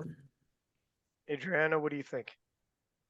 Yeah, I mean, with Bonica, she was also kind of on cruise control. Like, she had said that she was just doing this meet for fun. She'd been sick throughout the winter, wasn't really looking to push it. So it was great to see potentially, like, we don't know where Bonica is going to be a year from now, but potentially a passing of the torch, considering that Bonica had been the GOAT of the class for so long. And over the past, I guess, year or 2 years, the class has really developed into a battlefield. And Alexis now is going to be a part of that with her, Brittany, Sonita, and it's going to be really fun. It's going to be a really fun battle. And Alexis, she went 9 for 9. Her last lift, so they had taken a big jump to that 600-pound mark, which she has hit before at Raw Nationals, but she hit it a lot easier there. And at this meet, it was pretty hard. Like, it was a limit lift. So in my mind for a second, I was like, oh, has her training not been going as well? But then I remember she took a big jump from her second. So I think that was probably why. And it was no lift at first. So, but it was overturned by the jury. So it was a little disappointing to not see her have that reaction on stage to her having that lift, especially since it's the last lift of the day, but it was overturned. She hit just under 700 kilos, whereas Brittany and Sonita hit like around 710 or a little below. So it's going to be fun. And I'm just glad that I think legit every single class at Worlds, less perhaps the 84s with Amanda, is going to have some sort of battle.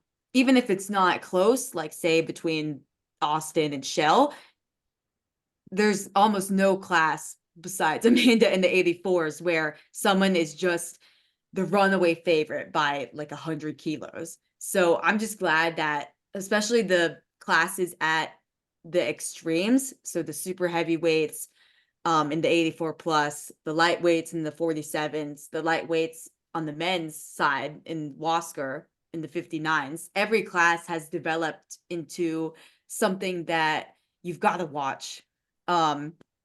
You've got to see the battle, or you've got to see Wasker if he can hit the Sheffield total and potentially battle with Fedo. And it's just fun to see how far the sport has come, because in previous years it's been like, okay, 84 plus it's the Bonica show. You don't necessarily need to watch, or a lot of people don't watch, but now it's like a can't miss battle. Yeah. And Alexis is right in there. Let me throw one thing out there. I'm glad Bonica was there too, for sure. Even though she was in cruise control a little bit and substantially behind, she's still a highly decorated lifter and brings a lot of energy. And it wouldn't have been the same without her. You want these sessions filled. So if she wasn't feeling 100%, I am glad she showed up regardless. I appreciate when someone like Bonica with her resume shows up. One caveat I'll give, one correction I'll give, wasn't a passing of the torch moment. That torch got passed to Brittany Slater at Worlds, and then Brittany reaffirmed it at Sheffield. She is definitely number one until Oh, yeah. Lexus takes it from her. And I guess within America. I'll say all that. right. That's Look what at I meant. That's what I I like meant. how you talk. You literally changed your goalposts with your hands. You went like this. You went. All right, fair. And then we'll make it global. We're gonna have ourselves a good old fashioned tilt at the World Championships. And you're right, to your point with the 84 pluses, the weight division has never been this exciting. I was around for most of Bonica's reign as commentator and whatnot, and previously it was just Bonica's winning, and she won. And it's tough. It's tough to get excited when you know who's going to win before it even starts, and they win the whole time through, and that's it. But that is not the case now. This And is tilts. there's going to be world records in play in every discipline in this weight class. I mean, with Jewel Tossie in the mix from New Zealand, you're going to have that squat. I mean, yeah. Well, Sunita's got it now, but I'm just saying these women. I mean, you're going to have 4 women squatting over 600 pounds again. Is just phenomenal. And same in the bench. You know, presumably Alexis and Mergier from France, if she comes, you know, possibly ping-ponging the world record bench press back and forth. And then you've got Natalie Lalive, you know, in the deadlift. And yeah, this is an incredible class. It's what this class has desperately needed for quite some time. So it's going to be fireworks. Let's take a 30-second break and give the highlights for the Eurosport to conclude our March Madness for Eurosport, the Europeans with the Arnold Classic and the European Championship. Yep. All right, let's conclude this March Madness with some highlights from Europe. We'll start off with the European Championships, not division by division, but only the highlights. And let's do ladies first.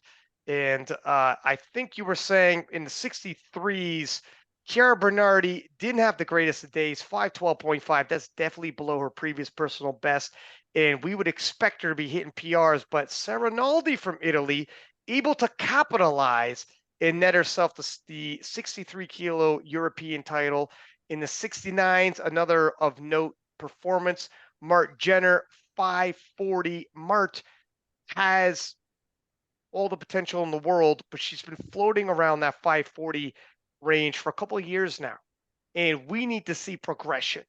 Initially, when she wasn't getting it, I know she was the favorite actually going in against Chandler Babb back at the World Championships and could have netted herself a world title. Thought that she underperformed. Things happened here and there, like getting sick, etc. But it's been a while now. It's been a while now that I've been singing her praises that she could be 550 and up. She needs to start hitting that 550 and up because now we're getting to a point you're going to finish off podium if you don't, let alone potentially win like she was in a position to a couple years ago. It's only getting tougher and tougher and tougher in the 69 kilo class, in all of the classes. Mart Jenner's capable, but she's got to start living up to that hype. We'll see what she does in the World Championship. She does have a little bit of time, but the 84s was a major battle. Oh, Sunita, let me get this highlight before I'll throw it to you, Matt, for the 84. Sunita, cruise control, picked up another European title. How about those 84s, kind sir?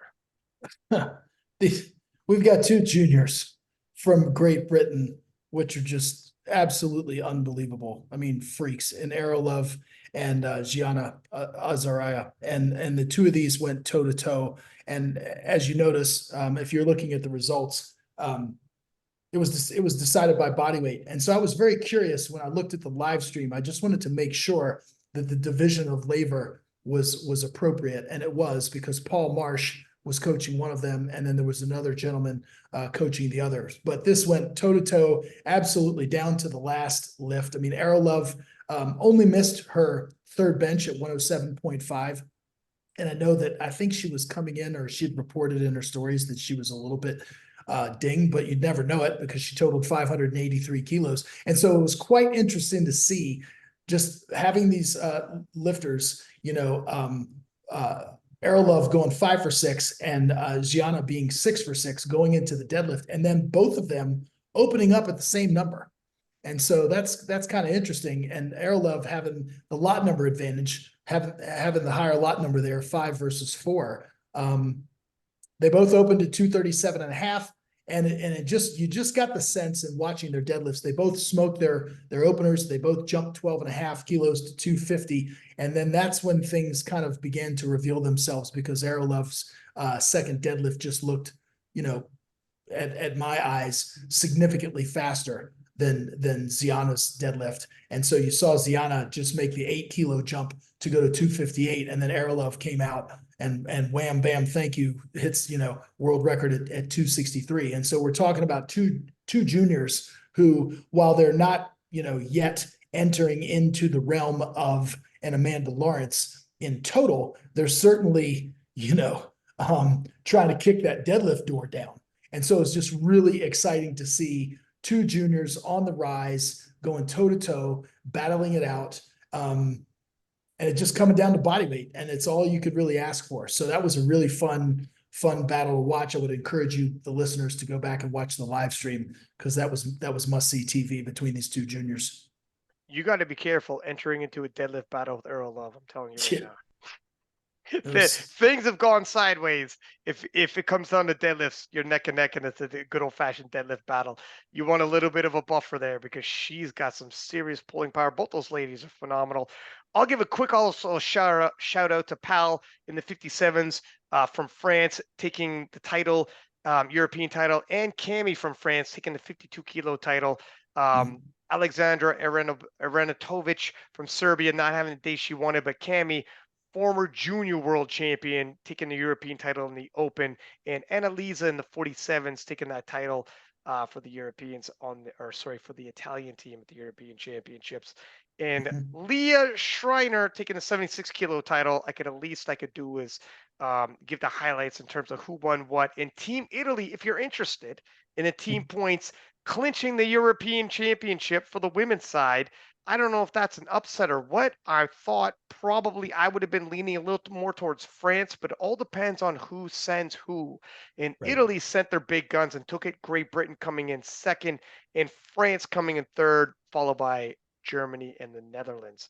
Adriana, did you want to add anything, or can we move to the men's, or what are you thinking here? We got time. Don't feel overly pressured. Yeah, with the 84 kilo class, I'll just make a quick correction. Ziana, she's not a junior. Oh, sorry. Yeah, she's not a junior, but she's still young. She's still in her 20s. And the two of them, they're not on Amanda Lawrence level, of course. Amanda's one of the best in the world, regardless of weight class. But with the progress they're making, they could be getting there in a couple years, just depending how it goes, depending how Amanda does. And it is a World Games qualifying year, and I think both will be in strong contention for the podium. So that's really exciting. Yes. Yeah. That's true. You don't need to beat Amanda Lawrence to have a phenomenal 84-kilo career. And you could be flying all over the world. They're knocking on the door of 600 kilos. Yeah. Like not right there, but with the progress they're making, they could be there within the next year or two. They could be there at Worlds. I mean, Earl loves a junior, and she can make fast progress for sure. We'll see. Let's take a little quick peek at the men's side. Ivan Campano winning the European Championship in the 59-kilo class for Spain, and Muru winning the 66-kilo championship for Team Italy. Joshua Wright from the Strength Guys representing Germany, edging out Eddie Berglund with 7:45 taking the European title, and Alexander Eriksson coming in third there. Jurans Kangamu in a firefight with Team France's Rambo, and of course Enoharo in the mix on the bronze medal position, and Owen Hubbard just off a podium. Jurans 823.5, Rambo falling to 797.5, and Enoharo having a bad day, misses third squat, misses third deadlift, and he doesn't have the greatest bench press, so you could do the math. He loaded up for a crazy 399, but the Miracle Man ran out of miracles, in the rivalry between Jurans and Enoharo, flip-flopping back and forth, who gets the wins, continues. I don't know who's going to end up on top of this one. I guess we'll have another rematch at the World Championships. And in the 93s, a bit of an upset here. Christian from Great Britain, Ian Dokun, ends up with 830, coming in silver on body weight to Norway's, oh my gosh, Sletten? Yeah. Sounds about right. Is that how you guys would say it as well? Perfect. They got into a firefight. Slayton ends up winning on body weight, and Great Britain's Nathan Gavello ends up with Edo 2.5. He's capable of more. Missed his third squat, missed his third bench press, missed his opening deadlift, but I'm sure he's going to rally back. He's got more in the tank than there. Emil Norland not having the greatest days, taking the European title, but hopefully he's got more for us at the World Championships because he's capable of a lot more in 887.5 when he's at 100%. Ben Pape taking the silver medal for Great Britain after that. In the 120s, Tony Cliff not having a great day as well, but enough to take the European Championship with 917.5. Of course, Tony also can do a lot more than that. In Indy, the 1-2 punch from Great Britain, Indy, the right hand of that, if you will, ending with 895, but Indy's capable of more as well. I thought with his training, he's going to do a little more than that, but let's see what these gentlemen do at the World Championship. And Victor Vasquez from Spain took the silver medal there. But there is a highlight that someone did go above and beyond what some people might have expected and starting to turn into a bit of a threat. Might be premature to say a threat to Jesus, but certainly a threat to the rest of the world and possibly eventually breaking into the 1100s. Timur, coming out of Georgia, 1063.5, and he missed his third squat that would have got him another 15 kilos. Timur with a 415 squat, missed 430, a 401 deadlift, and a 440 or 247.5 bench press. Timur he's starting to round off a little bit here. He's young, fresh out of the juniors, just breaking into the open. As soon as he hits 1100, what are we talking about? How many lifters, period, have hit that kind of mark? I mean, we got Jesus, we got Ray Williams. How many more beyond that? Off the top of my head, I'm not even sure. Timur special. Can he catch up to Jesus at least enough to make him honest like Big Dev does Bob? Hopefully. It would be nice to see someone get close enough. It's going to take a while. What do you guys think in terms of Timur's top end? If he's 1063.5 and he could have had 15 more kilos, but he missed his third squat, when can he enter into the 1100s? I would say give him another year. I would not anticipate an 1100 kilo total coming from him at Worlds, specifically because of the 8 lifter flight.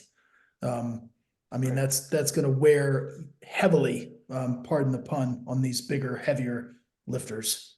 That's not a lot of time to recover between lifts. So I don't anticipate him hitting an 1100 kilo total, at Worlds, respectfully, but certainly within the next year. I mean, again, add in that other squat, we're talking 1078.5. And with the types of attempts that these big lifters take, these heavier lifters, one squat, one deadlift here and there, we're talking 15, 20 kilos oftentimes. So he's not far. It's not far, and that's He's exciting. coming. He's coming because there's only been 2 people to do it, Jesus and Ray. Is that it? Okay. Yeah, because so. Jessa Wepa totaled 1070. So he would be the next closest in terms of total. Ray, think about that. He's coming quick, man. What do you think, Adriana? Yeah, I mean, he's super young. He's making a ton of progress. Like, I agree with Matt. I don't think he's gonna hit 1100 at Worlds. I mean, I just thought with the gap between the two, there's only like 12 weeks or so, but I didn't even think about the 8 lifter flight. That's gonna take a hit, but he's making a ton of progress, and he's not there yet, but he is making it so that Jesus, he can't have a really bad day. Like, I think at Worlds before, he's I think the first Sheffield qualifying year, so 2022, he missed the mark actually on the Sheffield qualifying total. And I think it was under it was like 10 something. I don't quite remember, but he can't have a really bad day. And as Matt said, these heavier lifters take those bigger jumps, and we kind of saw Jesus get burned by that at Sheffield. Took a big jump on his bench, wasn't really able to recover after that. So Timo's making it at least a bit interesting, where Jesus Mhm. isn't going to come in and just cruise control, just hit the Sheffield qualifying total. Well, I don't know exactly where it is, but he has to be on his game, and I'm sure that he will be, especially coming off of Sheffield, where he's Yeah. gonna kind of want revenge off of that. But even if not for this Worlds, I think, like Matt said, moving forward next year at least, Yeah. no longer are we going to be talking about just come in and you're playing with your food. Timor is going to keep them honest. And if you come in and start missing lifts, Timor could spring an upset. That's all we want. Yep. Timor's not going to press you and all of a sudden it's a toe-to-toe battle. It's not going to be a showdown, but give us somebody who needs to keep you honest. That if you take a big jump and miss, well, the whole thing unravels. Just like Bob with Big Dev. If Bob had missed those big jump to seconds, the whole thing unravels. That's keeping you honest, as opposed to the Right. opposite there. I also want to say Sir Rinaldi won best lifter, and for the men's here, Jurens Kangamu won best lifter for Team Britain. I could also give you Britain on the men's side won the team award, Spain coming in second, France coming in third, Italy fourth, Sweden fifth. Any other highlights before we move into the Arnold UK? Yeah, I'll throw in that Ivan in the 59s. I was kind of looking to see if he could get back to the 600 kilo total that he's previously hit, but he was a bit under. And depending who shows up at Worlds, like we could see a really good showdown between not Wasker, because of course Wasker is going to be ahead. We don't know where Fedo's going to be if he shows up, but potentially a battle to hit the podium between him, um, Ishtiak from Great Britain, his training's been going really well, and Kwaku Nyarko, who is American, but he's going to be under a USVI. We'll see. Yeah, it's going to be a battle to hit that podium in the World Games year, no less. Let's take a look at the Arnold UK. And in terms of the men's side, Shell really stole the show. I mean, we've talked about it a couple times here, but 8:15, Shell is really become a pain in the ass for Austin Perkins. In the last 3 months, he's taken the 74 kilo world record from 790 all the way up to 8:15, jumped it 25 kilos and counting now. And that's money out of the bank account for Austin Perkins, conceivably at Sheffield. God knows what Shell's going to do at the World Championships. He's got another 3 months to work upon. Probably not another 25 kilos, but damn if he does. This is incredible. He's making crazy progress in a few months at 35 years old. Um, Yeah. if he could keep this up, but even if he doesn't keep this up, he's already put a massive dent by hiking up that world record another 25 yards down the field. Yeah, and I also, let me also add this about Chell Backlund. So just to give him some more flowers. Credit to him for actually making weight for this competition, right? Yep. Because this is on GL points. So he didn't have to come in there. I mean, he was the heavy favorite. He could have easily said, you know what? I'm just going to weigh 75, weigh 76, whatever, do my thing, and cash a check at the end of it. Probably still would have won, even with an 815 or 820 kilo total, weighing a kilo over the limit. But credit to him for making weight and then, putting this record on the books and making it count. So that just shows the level of discipline from him, and of course the level of execution. And so this guy is just a legend in every single way. And I'm excited to see, look, if there's got to be somebody who's going to do it, right, to push the total up before Worlds, let it be Chell Backlund, right? Yeah. I mean, he's staying in the stream of consciousness of all the powerlifters worldwide for the 74s. So I think it's fantastic, and I love him. And I can't wait to see him again at Worlds. Who would have saw this guy coming? Yeah. He just reemerged out of nowhere, a blast from the past, and literally is the king of the entire sport, is now got to deal with this freaking guy who's storming the countryside of his kingdom. It's like, my friend, How many more yards are you going to take of my kingdom? That's 25 more yards you took from me. Yeah. I don't know. We'll see. I'm very interested in seeing what he does at the World Championships. Like we previously said, representing Great Britain, uh, Omisakin. Hopefully, I'm pronouncing that right. Yeah. I think it's Britain's Omisakin. Omisakin. Omisakin. Thank you, Yeah. Omisakin. Addy. Britain's other 83-kilo lifter who finished with 825 but came super duper close to 840. Money Mo with a 937.5. Money Mo weighing in at 111. I'm not entirely sure if he's staying 120 or if he's going to cut to 105. This is just him not cutting. I'm not sure. I might ask him. Maybe he's bulking up into 120 and he's never looking back. He's close enough to still make 105. 6 kilos isn't crazy.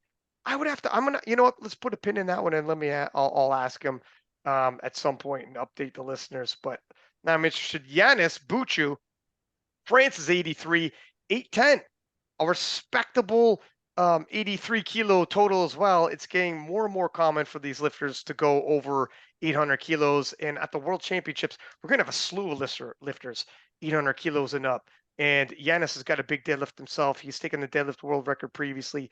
And a huge showstopper, 35-year-old 105, Dylan Sanchez from England, 391, a world record, massive deadlift for a 105, then loaded up 411, which is the biggest deadlift we've ever seen in IPF history. Bigger than Jesus. This is Jesus Oliveira's record. And he gets it to his knees. And this wasn't just a tug. Oh, sorry, Yeah. guys. I'm just having fun here. Just whatever.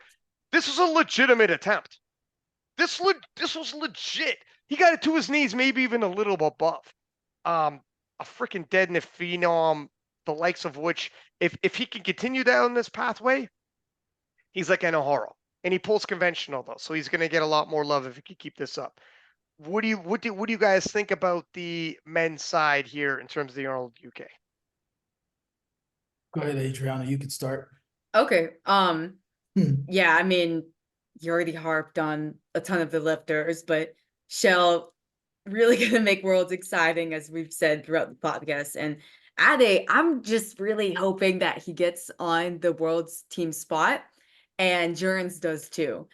And that would be I mean, they're only like 2 kilos apart or 1.5 kilos apart. Mm. And Jurens, I haven't listened to the podcast yet, but he came on Sabdo and said, "Are you the number one lifter if Yeah. if I wasn't there?"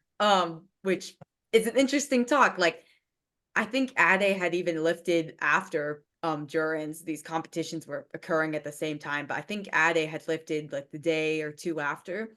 And he takes the number 183 spot in Great Britain, also takes the number 1 spot on the men's side in general in terms of good lift points. So like big performance there, especially since he's only been competing since 2019. So he's got experience in him, but not like some of these guys like Shell. God, he's been competing for so long. And he's making great progress. So I'm excited to see a showdown between the two, whether we see it at Worlds, or if Ade doesn't make the World spot, then at British Nationals. And it's not going to be just runaway favorite for Jurens to have that spot. And yeah, just going down the list, Abdul, Money Mo, that's a big PR total for him. It's a 37.5 kilo PR total. And I think he has said he's committed to Is the he? 120s. I Oh, think he wow. has, but I'm Yeah. not completely sure. I think the cut might have been tough for him into the 105s. Go ahead, Matt.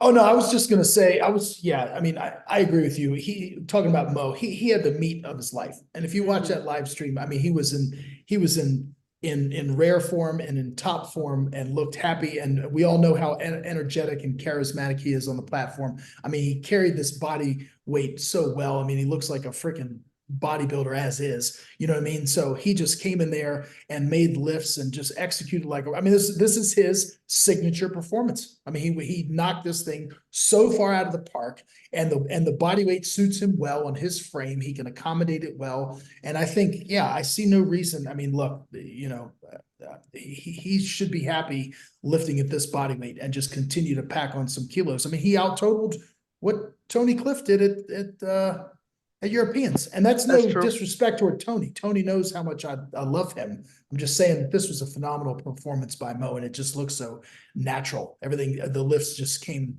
so smoothly. I think the only lift that was, you know, a little bit of a struggle was the last bench, you know, took a little bit to lock out. But just a fantastic performance by Mo. Just really excited for him. And in terms of the discussion between Ade and Jurgens, it's Yeah. tough to supplant Jurgens when he's the national champ, the European Right. champ, best lifter at Europeans. Like, Yeah. it's tough to. I don't think they could bump him.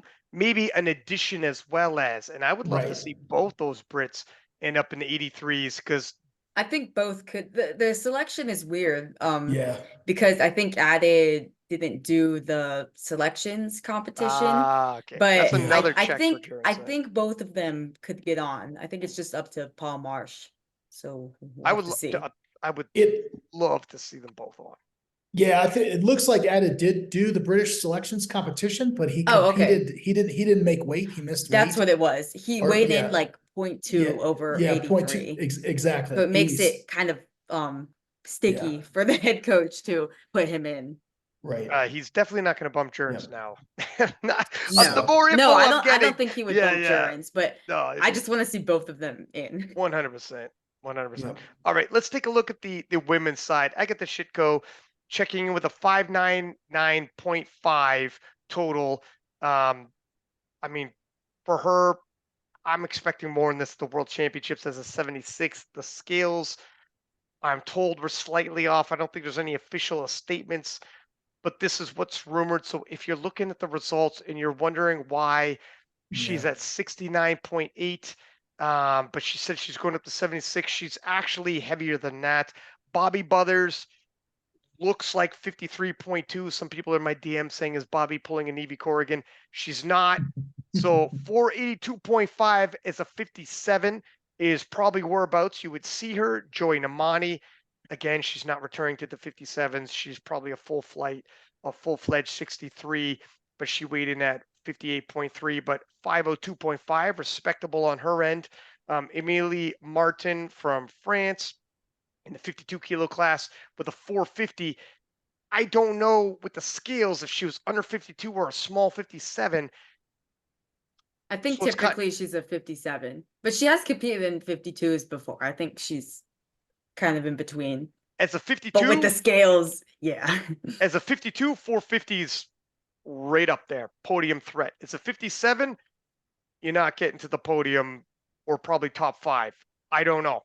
So take it for what it is. But Listus, we know this one's easier because she's 84 plus with a 617.5. She would really benefit from a 90 kilo class. I know Yeah. USAPL has a 90 kilo class. I know USAPL is trying to make a move into Ireland. Listus, don't you fucking dare leave us. Don't you fucking dare, kid. I will be all up in your DMs. Watch yourself. We're gonna see you at Worlds. But man, I love Listus. I think we all do. 22 years old. She's an absolute phenom, super strong. I want her to. I don't know what she could do with herself. She's. I don't think she can ever is gonna make 84 way too small for 84 plus. But Right. even she's found a space. Yeah. She's making a space of her own. She's collecting titles and putting on a show, and everybody loves her. Let's see what she does. But do you guys want to add anything there? No, I don't think there's anything to add. I mean, you nailed it, Ryan. I mean, and List is talking about her for just a second. She did put, 50 pounds on her total, 22 and a half kilos up from her previous best performance. And this was just outstanding. I mean, she went 9 for 9 and made some attempts that she's missed in the past. And when you do that, your total, reflects it. And so she had an outstanding meet.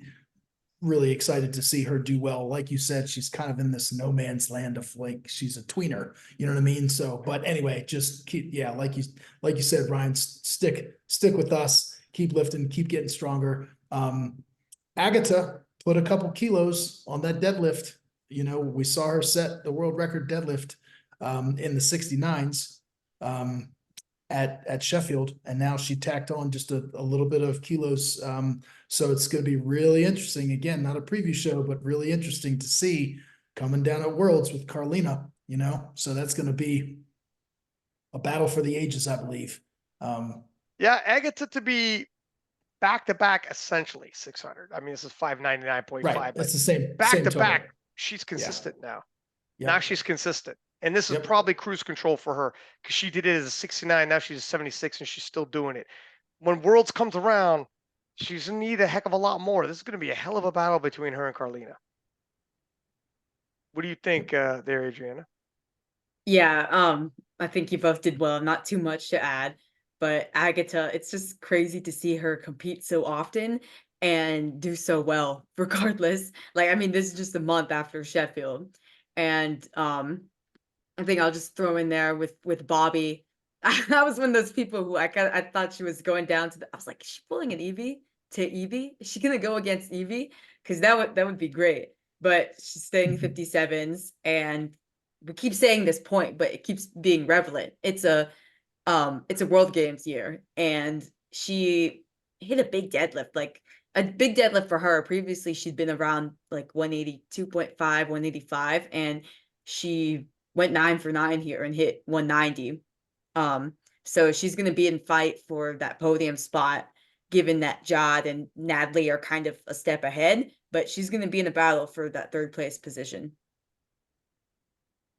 And there it is. I think that should just about do it. I don't even know how long this freaking episode is. I know we took a short break, but we're pushing close to 4 hours. So God bless anybody that stuck it out to the very end of this. It heard us all through. Guys, thank you for doing this recap with me. Thank you. This was huge. I swear to God, my entire weekend was nothing but podcasting. I did 5 podcasts, and one of them's 3 hours. This one's damn near 4. This is all I did, but it's fun, man. I could do this all day, all night. So thank you guys for coming on, Adriana and Matt. I'm glad I got to see you guys in person, and hopefully I see you guys both at Worlds. Adriana, you got to figure out a way. I got to find a way. Gotta find a way. We'll get you there somehow, some way. But we'll keep in touch. I like the podcast we're doing. We got to get Mike back, and we'll continue doing more crossover podcasts like this one. All righty.